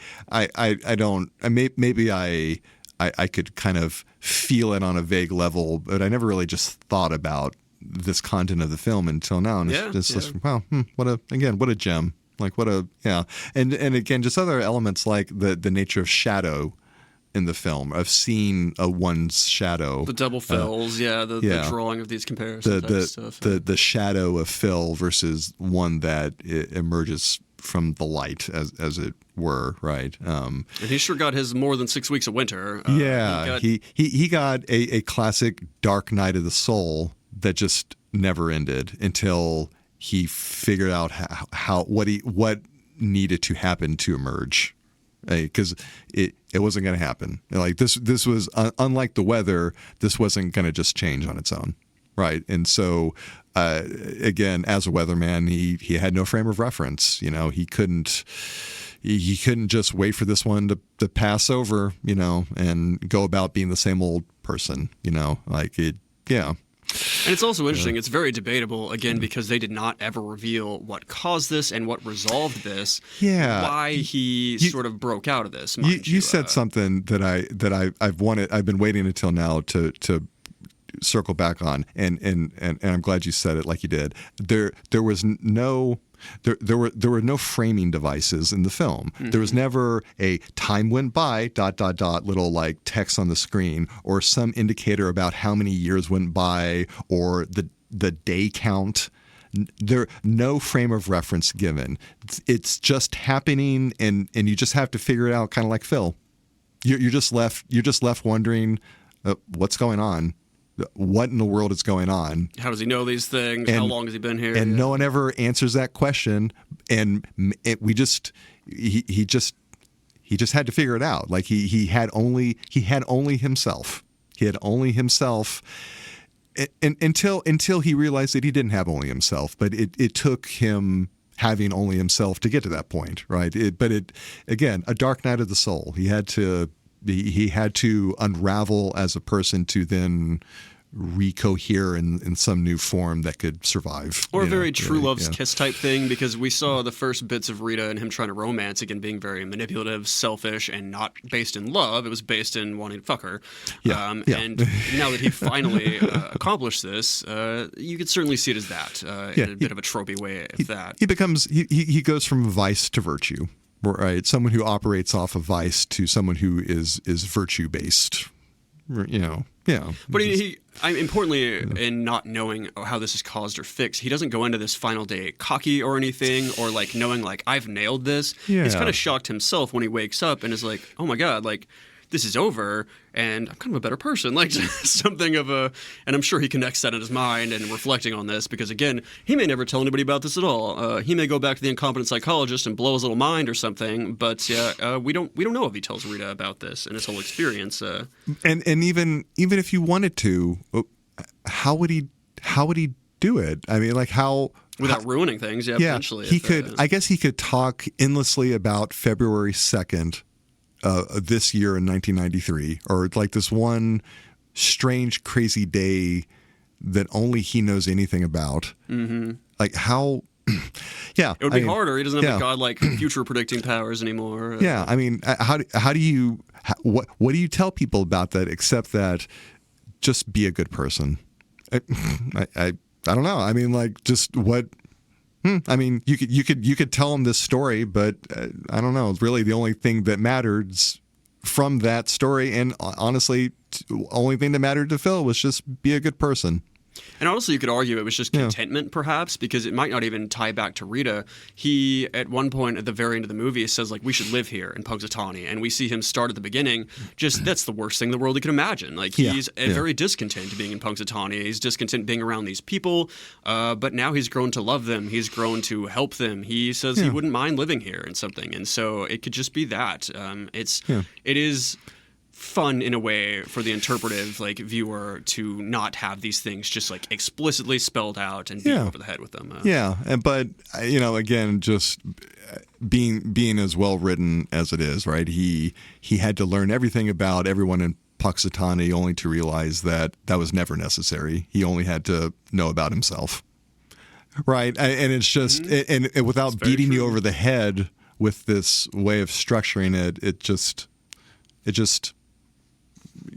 presents it. It just puts it out there, it doesn't demand that you doesn't demand that you decode it. No, it doesn't even tell you that. Yeah, frankly, like on the surface, you have to think about it for that. You just feel it. Like it just feels like such a solid film, but like for these reasons, right? It's it's for these layers of good literary use of these devices and good storytelling and just like heart and sentiment, Rita provides a great heart, Annie McDowell, for this movie for sure. I think it's a very intriguing point you talked about with her being divine grace and stuff, because she's a very generous, very kind, very understanding person in that. Yeah. And it's only when she finds out that she's being manipulated and stuff where we even see any possible negativity at all coming from her, because she's just a very, very strong heart, and that's kind of what Phil aspires to be ultimately. And I think that's what he learns. Basically, like, I don't want to fuck her, I want to be her. Yeah. And I think that's just it's very important. To his character. And she doesn't even punish him, but he just gets nothing. He just gets nothing. He's just left to himself when he tries to cheat Grace. There's a powerful religious tone to it, but just also again, and this is maybe something I always just kind of picked up on and never really understood. One of the reasons perhaps I just love this film so much is that it could have been so much more religious, or it could have had a stronger feeling of religiosity about it, and it doesn't. You can imagine how it could have been inspired by a Christian tradition, but it doesn't feel like it's evangelizing or proselytizing. Again, that the kind of light as air touch. For sure, yeah. It's and it is a PG film. I think I don't know if it's the only one Harold Ramis did or if it was his first one. I forget in reading that.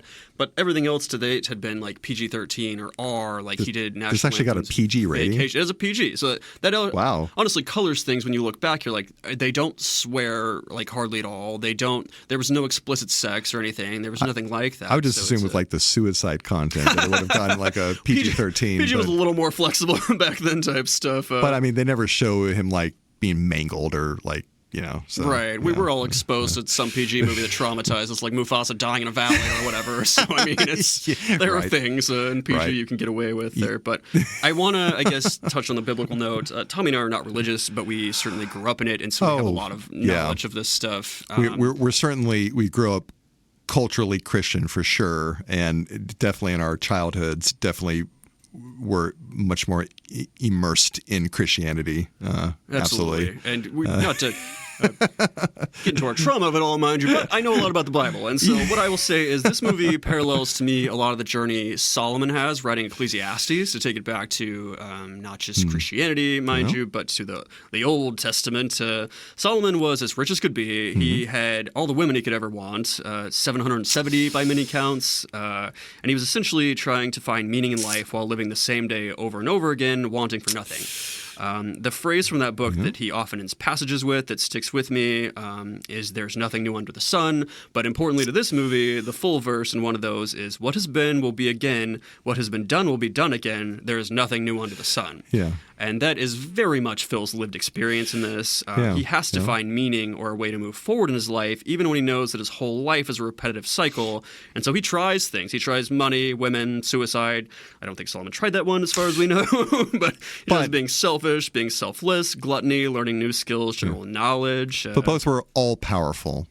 Absolutely. And it wasn't by way of worldly power that they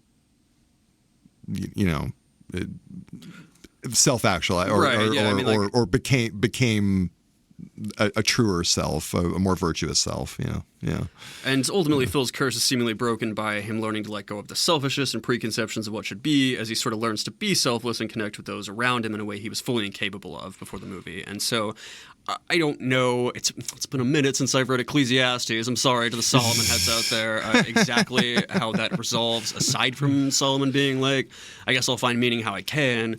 But Phil has a similar journey, and so that struck to me at least a note. So it was funny to me that you also pulled out some biblical biblical notes and stuff. And when we talked about the sins of it all, him just cycling through those to see what he can do with his life at certain points. I was also wondering if the trio of Phil, Rita, and Larry are they kind of Holy Trinity? I don't know. I was toying around with this notion. I'm not convinced, but just yeah, I think the Larry of it all breaks down in that one probably. Perhaps they are more of a id, ego, super ego, but that's a whole other avenue of interpretation. But it is funny, like a lot of I told you, like, the original sort of Danny Rubin script was a lot darker, and so they conceivably could have had him run through all the sins, like murder and this or that, but Harold Ramis talked about how he intentionally left off some of the stuff like that, where he goes through and is basically a sadist or a psychopath type part of that journey. Yeah. It can be implied, you can think about that perhaps, because if he's willing to hit a mailbox and drive off a cliff and punch Ned Ryerson in the face, perhaps he's willing to, do whatever else, because he knows there's no consequences for it. But, well, just his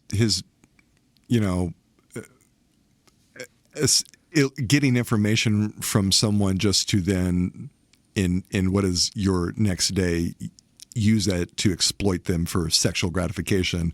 It's pretty dark. Yeah. I mean, it is pretty dark when you spell it out like that. So yeah, no, he definitely had his that was, he had we could just call it the sadist era, really, because yeah. Well, and if we were going through envy or jealousy, we could absolutely conceive of a time where Phil talks about the engaged couple, where he's like, she's unhappy and she actually wants to leave him, where Phil could have absolutely fucked that girl because almost sort of with the God complex he would have had, that would have just been fun for him, frankly, to break up something like that and to do a thing. So just rinse, repeat, didn't matter. Do it again. So it wouldn't shock me in the slightest if there was either a full outline spelled out or not, where they had him go through all of ultimately the deadly sins or these various, basically whatever sin you could spell out, because Phil was not a good guy, and he went through a lot of eras of trying out stuff. And so an interesting note. Again, PG precluded the murder or the maiming, the dismemberment, his Saw era maybe. I don't know. Yeah. Oh, and I did finally, in my notes, the mayor, who I've been calling the chief elder, the character's name, Buster Green. Buster Green by, Buster Green. And I was right. I didn't want to mess up his name earlier. It's Acclaimed Brian actor. Doyle Murray. Acclaimed actor, Brian Doyle Murray. Bill Murray's older brother. He was also on SNL. I believe there's like 4 people that were on SNL in this. It was Bill Murray. It was Brian Doyle Murray. I think it was the lady that played his piano teacher. I forget. I'm gonna mess this up. Or it's Robin Duke, who played Doris the waitress, I believe. And there's probably one more in there. Or there is one more. I just don't want to fuck that up. I'm sorry. But Bill Murray, notably, and we'll get to this. We'll talk about casting crew in a moment. Is there anything else you want to say, I guess, in overtures about the movie before we move on to some casting crew, trivia, gay straight moments, all this stuff? Which I'm glad you didn't get to my gay moment, at least. You had 2 you picked out, so good. I think I'm good. There's probably more to talk about just because it's such a good film, but I feel sated. I guess the last thing I'll say is that it is funny that Ned Ryerson is an insurance salesman and a life insurance salesman specifically. And Bill Murray ultimately just could not give a fuck about Ned Ryerson already. But why would he need life insurance? He's a literal god. And so he's just so tired of this man in the end. And I can imagine, again, when the darker things were happening, they probably would have happened to Ned. Ned would have been tied up in a trunk and dragged out somewhere, and Bill Murray would have just laughed as he lit him on fire or something like that. But yeah, again, one of those nice little symbolic touches. Like Phil absolutely needs like soul insurance or something, right? And it's a laughable moment and it's presented as such, but at that point of the movie, Phil doesn't understand just the part that even Ned plays in this grand scheme, So yeah. Or the fact that he should pay any sort of attention or care at all to an old acquaintance, that somebody that does not benefit him. We talked about how everybody, he wanted to benefit him in some way. When he ended up helping the homeless man, that had no benefit to him. And clearly, Ned, even when he wasn't in a time loop, had no benefit to this man, and so he was an asshole to him. But he doubly had no benefit when he's a life insurance salesman in a time loop with him. So yeah, it's part of that journey to just sort of learn to appreciate people and to just be nice to them regardless. Be a good person. I think that's the takeaway here. Yes, and he does ultimately end up hitting most of the things on Rita's list about being the person that she wants him to be. We don't know if he loves his mother. I guess we'll see. But he helps the car full of elderly women, so perhaps he checked that box by way of that. Count. Yeah. All right, so let's talk cast and crew for a little bit. The director, Harold Ramis, you may know him because he also has acting parts and stuff. He was one of the Ghostbusters. He is a prolific writer as well as actor stuff, although he skewed more writing in his later times. He had worked with Bill Murray before on Ghostbusters, Stripes, Meatball, and Caddyshack, most of which there were written by Harold Ramis himself, some of which starred them, Ghostbusters and Stripes. I mostly know him from Ghostbusters myself, if I had to pick him out a lineup in that. Yeah, but he also co-wrote that movie, and he also directed National Lampoon's Vacation as another giant gem in his crown, which, frankly, I didn't know about. I couldn't have told you that one. Yeah, no, he accomplished for sure. Most known as Egon Spangler in Ghostbusters, of course. But plenty of behind the camera credits for sure. Yeah. He's a very talented man by all accounts, and as we mentioned before, he did unfortunately die in 2014, and it took basically right up to that moment, a little before that, for him and Bill Murray to make up, because this movie really drove a wedge in their friendship. And part of it was that Bill Murray was going through a divorce at the time and was a bit obsessed with the film and would call up Harold Ramis at all times of the night, kind of trying to, again, push for a more philosophical angle versus comedic, which, frankly, I think they hit the perfect tone ultimately. So I did not know that about Bill Murray, so that's an interesting backstory for why he might have what the headspace he was in when doing this of all films, for sure. And it's easier to abuse a friend or something than perhaps somebody you don't know, and so a decades-long friendship, he certainly seemed to maybe step over some boundaries there, or be more comfortable objecting and just not showing up to set type stuff, because there were things like that, and so it definitely strained things to a point where they just didn't work together anymore, which is sad, because they did a lot of good stuff together. And it's real high stakes. You got a budget of some number of millions of dollars, and you're trying to make a film that justifies that. And so, creative tensions run high at the best of times for something like that. And it's unfortunately a tale as old as time, But that would have been like 20 years until they kind of reconciled, and then Harold Ramis died. Jeez. I mean, I know, they didn't remake anything Ghostbusters for a while because there was just tension between a whole lot of them type something, and Rick Moranis didn't want to come back type stuff. There was just... Getting the band back together was very hard for them, much like getting lots of older bands back together were, because there are beefs that are made during those times and stuff. There you go. Very talented, Harold Ramis is great. And so Bill Murray played Phil Connors. I kind of feel like he needs no introduction, but let's give this dude his massive pile of flowers. Anyhow, as I mentioned, his probably most notable first gig, he had a couple credits before this, but he was on He was on Saturday Night Live for 3 seasons from 1977 to 1980. He joined the show in its second season. He was initially cut from the first season, but he later became a big prominent part of the show, including even hosting the Weekend Update segment, which today, hosted by Colin Jost, Michael Che, has persisted throughout time. He's acted in over 110 TV or film spots at this point in his long career, with most of those being pretty great work, frankly, if you ignore Garfield. He's most known for his screwball comedies type stuff. Send us your hate mail, Garfield fans, please. I think they're already tweaked from Zombieland, but, from the 80s and 90s stuff, including the aforementioned Harold Ramis films, but also things like Scrooged, Kingpin, The Man Who Knew Too Little, just a whole lot of scattered great parts in there he has. But this film, it kind of began the second arc of his career, where he was seen as being viable for more serious acting roles, right? For sure. And and leading man stuff. Yeah, things that weren't just screwball comedies. And film scholars could maybe get more detailed about the arc of Bill Murray's career. For me, I kind of think of it in two big arcs.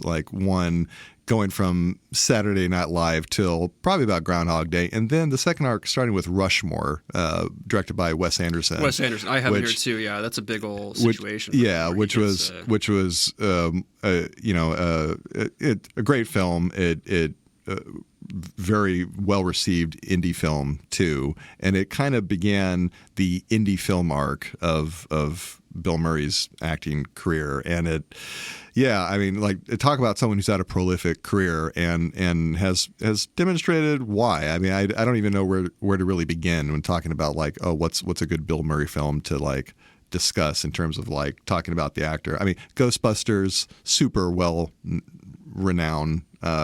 I love Life Aquatic with Steve Zissou when you talk about Wes Anderson films. Scrooged. Scrooged is one of my favorite films. And honestly, it's kind of similar to this film, to Groundhog Day. For sure. Yeah, it's someone who goes through a transformative dark night of the soul to emerge as a better person, right? So it's kind of a similar story. What about Bob? What a hilarious film. Little Shop of Horrors. He plays the psychotic dentist. Still being brought up today. Susie Toot out there dressed as Audrey at the recent Grand Drag Race finale. Yeah, and I mean just on and on, but then just all the films with that he's done with Wes Anderson. He also has a bunch of little parts that are great. Like if you remember him in Space Jam, or he's in Charlie's Angels as Bosley. Bosley. He has that great small part in Zombieland I mentioned, where he frankly almost steals the movie, where he's only in it for just a few minutes, but so funny in that. Where he's dying and he's asked if he has any regrets in life for that movie, and he says, Garfield, maybe. Yeah, let's talk the Wes Anderson stuff. So I didn't actually know about Rushmore. The first one I had tacked here was Royal Tenenbaums, which is the one that sort of broke through. That was a bigger one. As the first credit I saw him with Wes Anderson on. Yeah. But yeah, and the Life Aquatic, fantastic, and he's pretty much the lead in that one. But he has the French Dispatch. He might have even been in Asteroid City recently, I believe. He's had a very a good vibe with him. I think he fits well in those movies. It's just a funny little, not so screwball, not so whatever like his 80s, 90s comedy is, but just kind of a fun, wry, sort of a, I don't even know how to describe Wes Anderson films off the top of my head. I would have to prepare more those to like. They're whimsical. They're whimsical. That was the word on my tongue at that moment. They're very colorful. They're, but great stuff there, frankly. He's also been in, not only in comedies, he's been in things like Lost in Translation with Scarlett Johansson in a Sofia Coppola-directed film. Yeah, he was weirdly in, I've definitely not seen this one, the Ethan Hawke-led Hamlet movie reboot. That was around 2000.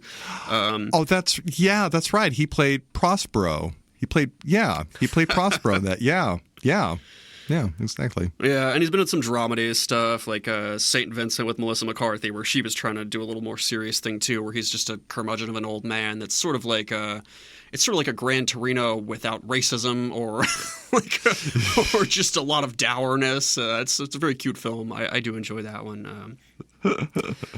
Wait, Prospero. No, I'm thinking of The Tempest. Sorry.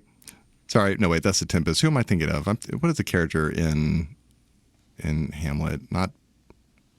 Who does he play in that? Let's see. This is going to drive me. It's going to drive me crazy. Jeez. All right, look this up. I'm going to talk about Andie MacDowell for a second. Yes. So, beautiful Andie MacDowell. She's honestly not far behind in Bill Murray in credited acting roles, which kind of shocked me a little bit, just because I've not seen a lot of the stuff that was in her catalog when I was scanning through it. But she's got 90 acting credits out there. Polonius.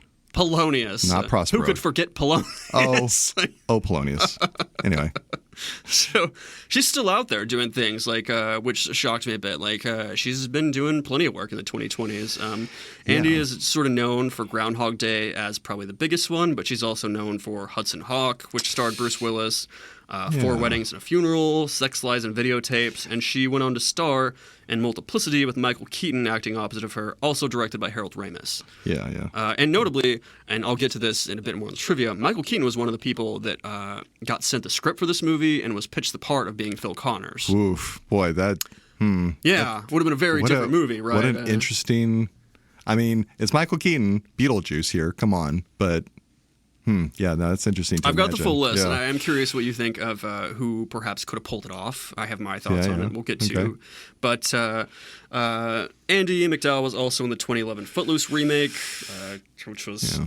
It was. And then she's been on shows bits like 30 Rock, Mr. Mayor, and it's just been in a ton of films, frankly, that I've not seen, which every time I look in these IMDb credits lately, I'm like, I've seen a lot of movies, but there are a lot more to be seen in the world. It's a vast array. So good for her. Yeah, if Andie MacDowell heads, you've got 90 things you can watch her in at least if you're out there looking for more. Because she does nail this movie and is great in it. And then the last cast member I will talk about, because really there was not too many in a core of a looping thing that had a big part, was Chris Elliott as Larry here. Yeah. You said you know him from... Well, I mean, recently, Schitt's Creek, a wonderful television series. I know him, or he jumped out at me as he plays Lily's dad on How I Met Your Mother. I think he's in a fair amount of episodes on that. But when I looked back on it, I realized the thing I really knew him in, and I think the part that... I associate him with is for the Scary Movie heads out there. He is the butler with a strong hand in Scary Movie 2. It's the greasy little fellow who generates lots of laughs. Yeah, preparing a dinner with his little strong hand out there. Cabin Boy is a funny movie. You know, it's worth a watch. He's in James Cameron's The Abyss from 1989. So I mean, yeah, I saw that credit. I'm trying to remember who he was. Yeah.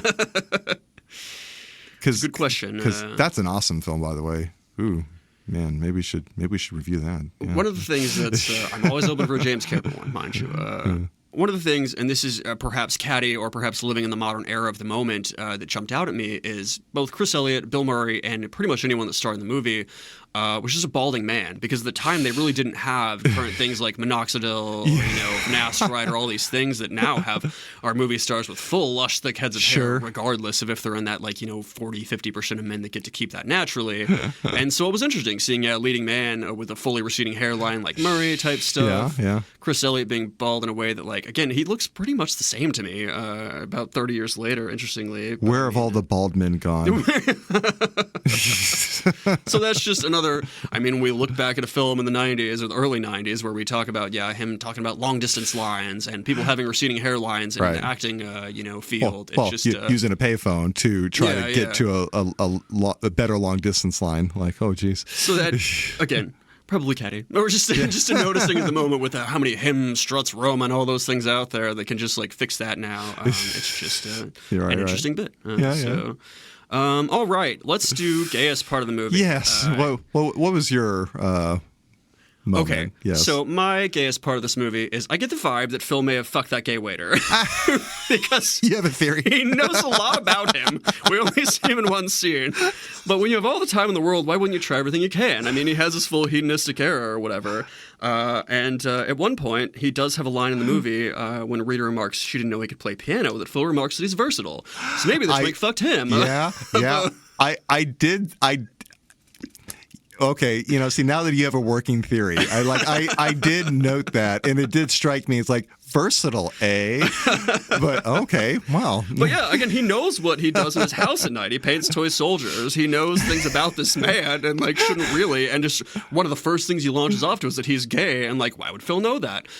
Did Phil stalk this person and see him meet up with a man, or did he get fucked by this person? So wow, that's an intriguing theory. Phil was he was very busy during this get to know the town. Yeah. So not only is this a not anti-gay film, this could be a secret pro-gay film because Phil fucked that waiter.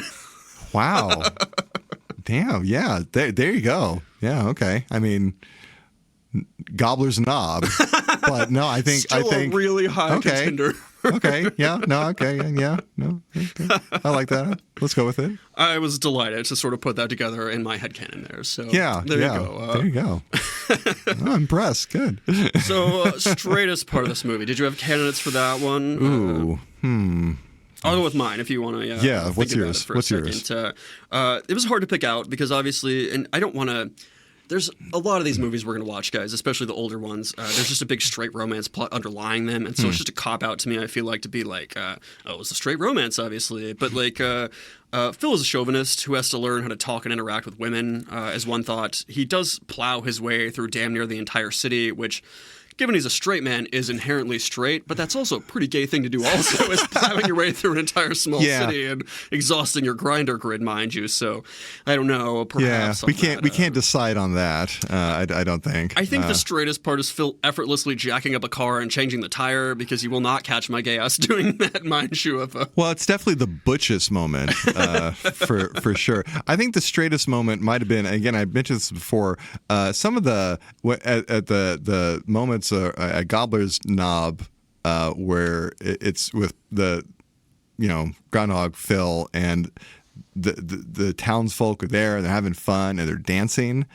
Just watch their dancing. Each time you see a white person dancing in this film is probably the straightest moment in the film. It's very true. Yeah. It's I cannot disagree on that one. It's also the straightest and whitest moments. They serve double purpose. For sure. All right. So let's knock out a little trivia here. This movie, frankly, being as beloved as it has a lot of interviews around it, has a lot of trivia surrounding it, and so there's a bit more to talk about here. According to the director, Harold Ramis, most of the time when he tried to explain a scene to Bill Murray, Murray would interrupt him and just ask, like, am I good Phil or am I bad Phil? Which is, you talk about the halfway turning point and, like, how he's supposed to act. That's a very interesting thing to have happened, and also goes back to their feud where he probably was just like a little short with him and being like, I know what to do, just tell me what to do there. Well, and you can imagine how they filmed this film. Every time they went to a location, they did every single day of his ordeal that was required at that location, right? Mm-hmm. So it, depending on location, like the corner where he meets Ned, right? I mean, how many different days involve that location, right? And so when actually a lot. That business that was in front of it tried to sue them for lost time and lost because of the Ned Ryerson that much. So I can imagine that's quite an acting challenge, right? Because on that one day, Bill Murray is acting how many different days, and so how many different stages of this character, For sure. I'm sure it was hard to both keep straight and that he felt like he was in a time loop himself to a degree whenever they shot a lot and at the same location. And just often with like slight variances or whatever. And so it's I didn't even think about that, frankly. Just how they probably had to do the production of it, and so that's quite an acting feat for Bill Murray in this. So in the original version of the script by Danny Rubin, Phil Connors was actually already trapped inside Groundhog Day at the start of the story. We as viewers would have learned and been suspicious, much like Rita and others, being like, how does he know this? How does he know that? Because we would have already jumped in midway through the loop and whatever. And Harold Ramis promised not to change this aspect of the script, but ultimately decided to do so, and I think it served it probably better, but it would have been interesting maybe to like... It would have made it a different film. It wouldn't have been as whimsical at all, because the confusion would have been a more unsettling element, right? Because of the bit of I guess you could say framing, but it just kind of sets things up in a way that you know what's going on, like the audience kind of, you kind of know what's going on kind of quick, and part of what makes it light, I think, is just is seeing that transition. I don't know. I'm just trying to imagine what the film would be like if you woke up kind of in medias res, right, in the middle of it, and I don't know. I feel like it would have been a more distressing film somehow. I think so, and I think I talked about it at the beginning of the opening scene. It's been a while now. We've been recording for hours, but the opening scene was not originally there in the script, and so they were not in Pittsburgh. We didn't necessarily see them get their sort of actor intros type something, but we didn't see Phil do that, and so that's where we would have been dropped in. I think we would have probably jumped in straight in Gobbler's Knob or whatever, where Phil is doing this and perhaps giving a tired version of the monologue or a particularly sassy version or something.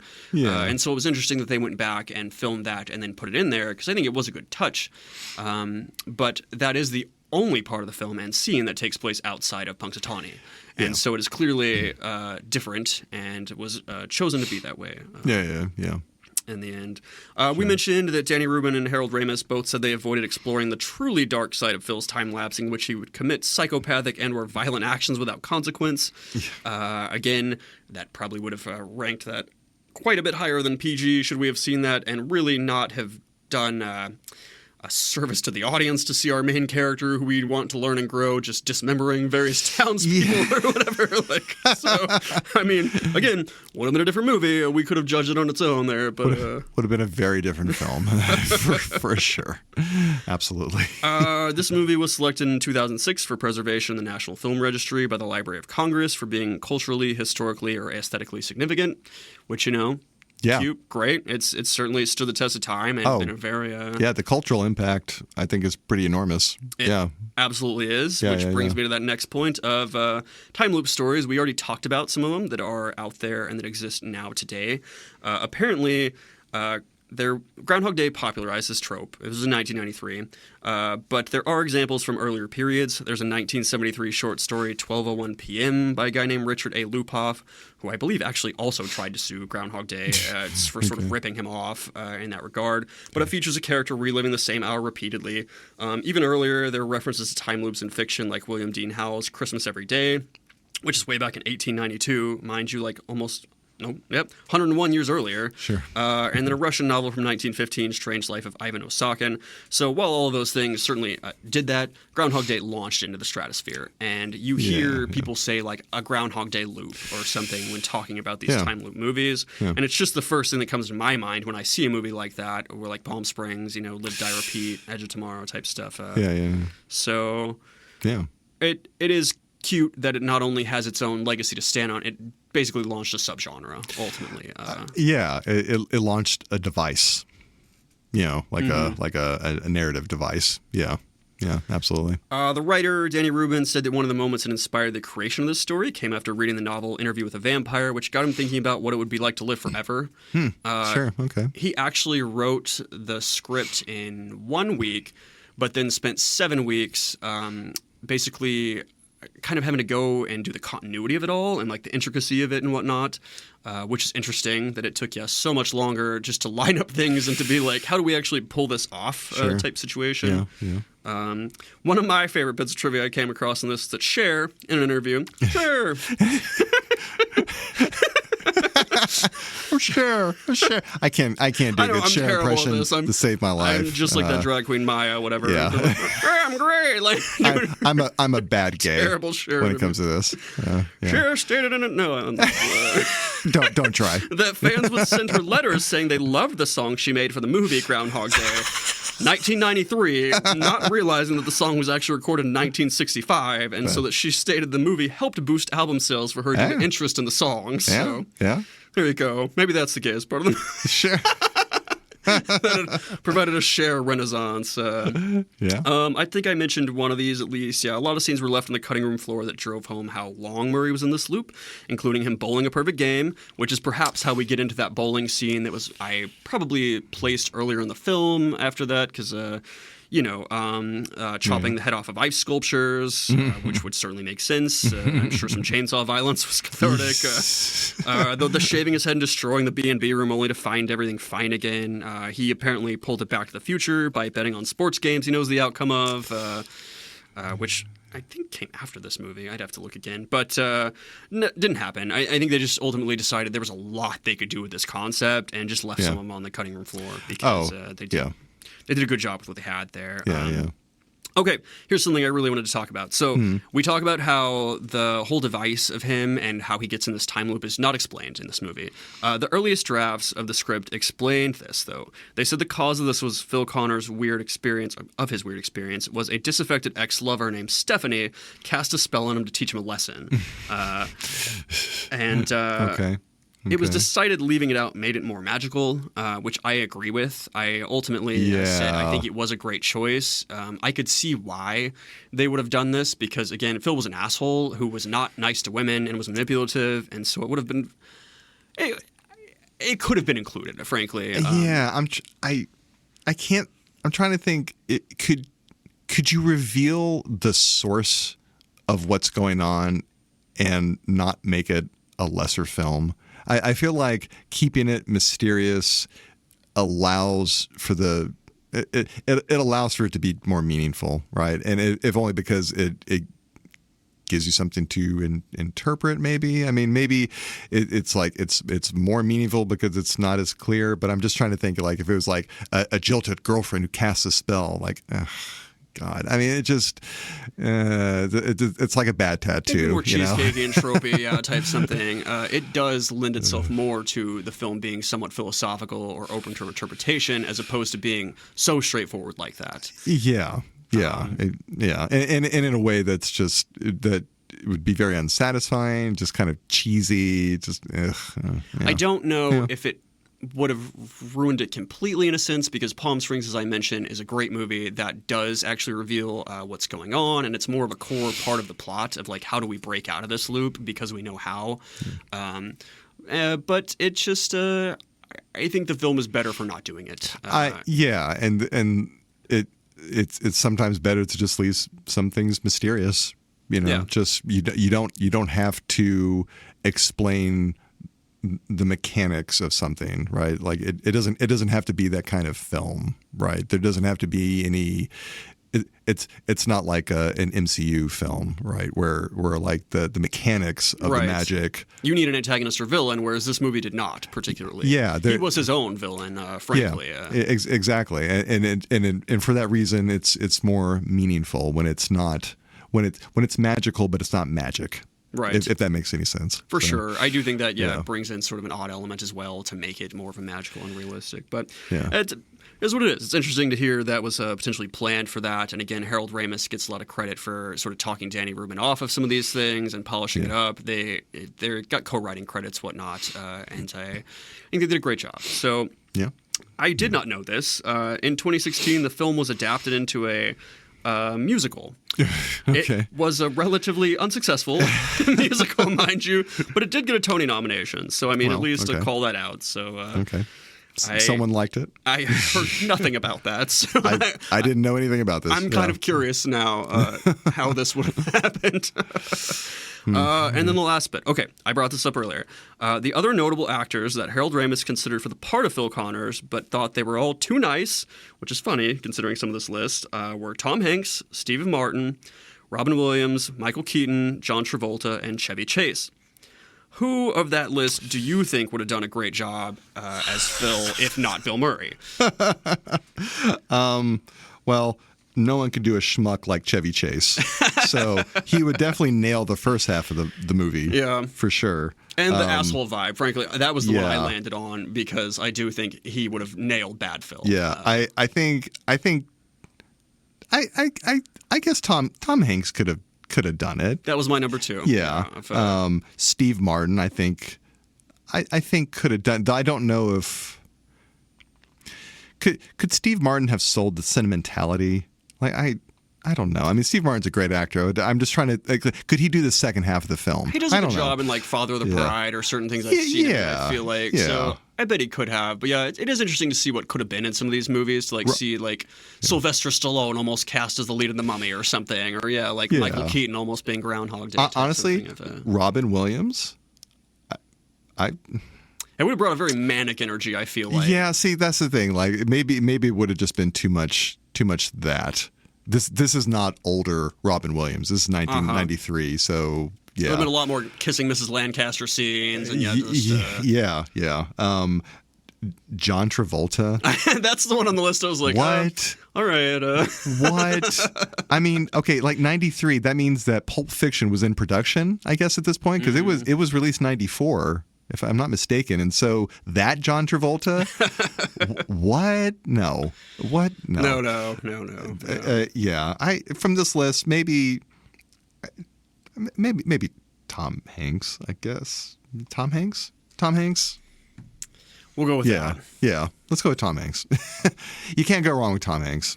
Oh, just old standby. Well, that is about all we have for this particular movie. I do. I have one correction that I feel compelled to make from the previous episode. I was going to make this too. It's the one I'm thinking of. Well, the actress who is not Rachel Weisz in The Haunting of Hill House, her name is Carla Gugino. Carla Gugino. I'm going to say this a few times just so I don't make this mistake again. You might have seen Carla Gugino in the Spy Kids films. Also, as I mentioned, Haunting of Hill House.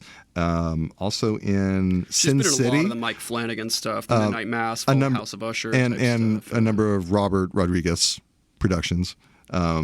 But yeah, we had a problem. Well, we thought we had a problem with doppelgangers last episode. I think the problem's just us. The problem's just us. We can't blame the world. She's very Rachel Weisz looking, as a little heavier on the makeup, perhaps. Sure. And that's why I believed you. Notably, in the episode, I was like, I didn't know that. Wow. You led me astray. Yeah, that's because it's not true. That's why you didn't know. Yeah. I also made a slight error with Titanic. It wasn't 99. It was 97. So close. That's close. Dragos, yeah. Billy Zane was the villain in that one. I got that one correct. That wasn't Arnold Vosloo. No. Do you have any corrections? No, I think that was it. I was going to go back for Carla Gugino because, I do think they're both great actresses, but I don't want to give Rachel Weisz credit for her fantastic acting in the Mike Flanagan verse, who I think she does a great job in that. Yeah, if you haven't seen, specifically The Fall of the House of Usher is, I think, probably my favorite one of those, and she plays a great in that. But Haunting of Hill House, she's also just excellent. Oh yeah. Scary. Oh man, we can get into discussion on another podcast whenever we review a film that has a lot of jump scares in it. Oh man, I don't like jump scares at all. But she's The Haunting of Hill House. God, you'll be wetting yourself with some of those jump scares. They are just over the top intense. Like, good Lord. Just to pitch that for a moment, I do think that show in particular has so many Easter eggs in the background. If you're watching that, I think in the follow-up series, there are ghosts just sprinkled throughout, like in all of the scenes. It's a nice treat when you go back, when you pick up on it. It's like, it has been there the whole time. Nice little treat. Yeah, maybe someday we'll release paywall content talking TV, but for now we will keep this a film podcast because, frankly, there are a ton of films, as mentioned. So we will. And we love films, and is it time to have a guest on the show? Should we have a first guest, perhaps? I think we should. Frankly, we will try going forward again to have a list of movies that we are going to be discussing, so that way you can write in with specific questions about them. Yeah. And as that happens, yes, this is the part we'll try to have at the end here because we're very interested in listener questions. We probably have 3 of you right now, but. We want all 2 of those questions. But for those 3, our email address is listed in the details. Yes. We have a way to contact us. And so we'd love to hear that. We'll read them on air and stuff. And that's why, obviously, we want to get you a little bit of go-ahead time there so you can write in. And so we will do that. We have some friends and guests lined up that we are allowing to pick the movie so that we will play off of their lead because we want them to love it and to be able to talk passionately about this. We will perhaps get our respective boyfriends on the show, but we're gonna haul our friends in here, and every time we have a guest, we're gonna have them choose the film that we're going to watch and review because I'm looking forward to hearing our friends' enthusiastic takes on the films they like, and I hope you all do too. Absolutely. And while we're not limiting it to homosexuals, that is the reason why I have rambled off at the beginning of this podcast every time 2 or more homosexuals could be, because frankly most of them are. Yeah, we will be taking a decidedly queer take on the films, so that's what we have to offer. We love our straight listeners. We say the straight is part of the movie affectionately. We will have some straights on, but yes, many times 2 or more homosexuals will in fact reference the fact that when we have a guest on, they are also quite gay. Yes. Extremely gay. Yes. All right. Well, does that wrap it up for us? I think we're good. Groundhog Day, unless we want to just relive this and do it all over again, frankly. Which I don't know. Do we? No. Yes, we do. Oh, Kyle, come on. No. That's We've hurtful. diverged. I was bad, Phil. And you just... All right. Well, my name's Tommy. I'm Kyle. And this has been Video Head Cleaner. We'll see you again. Bye.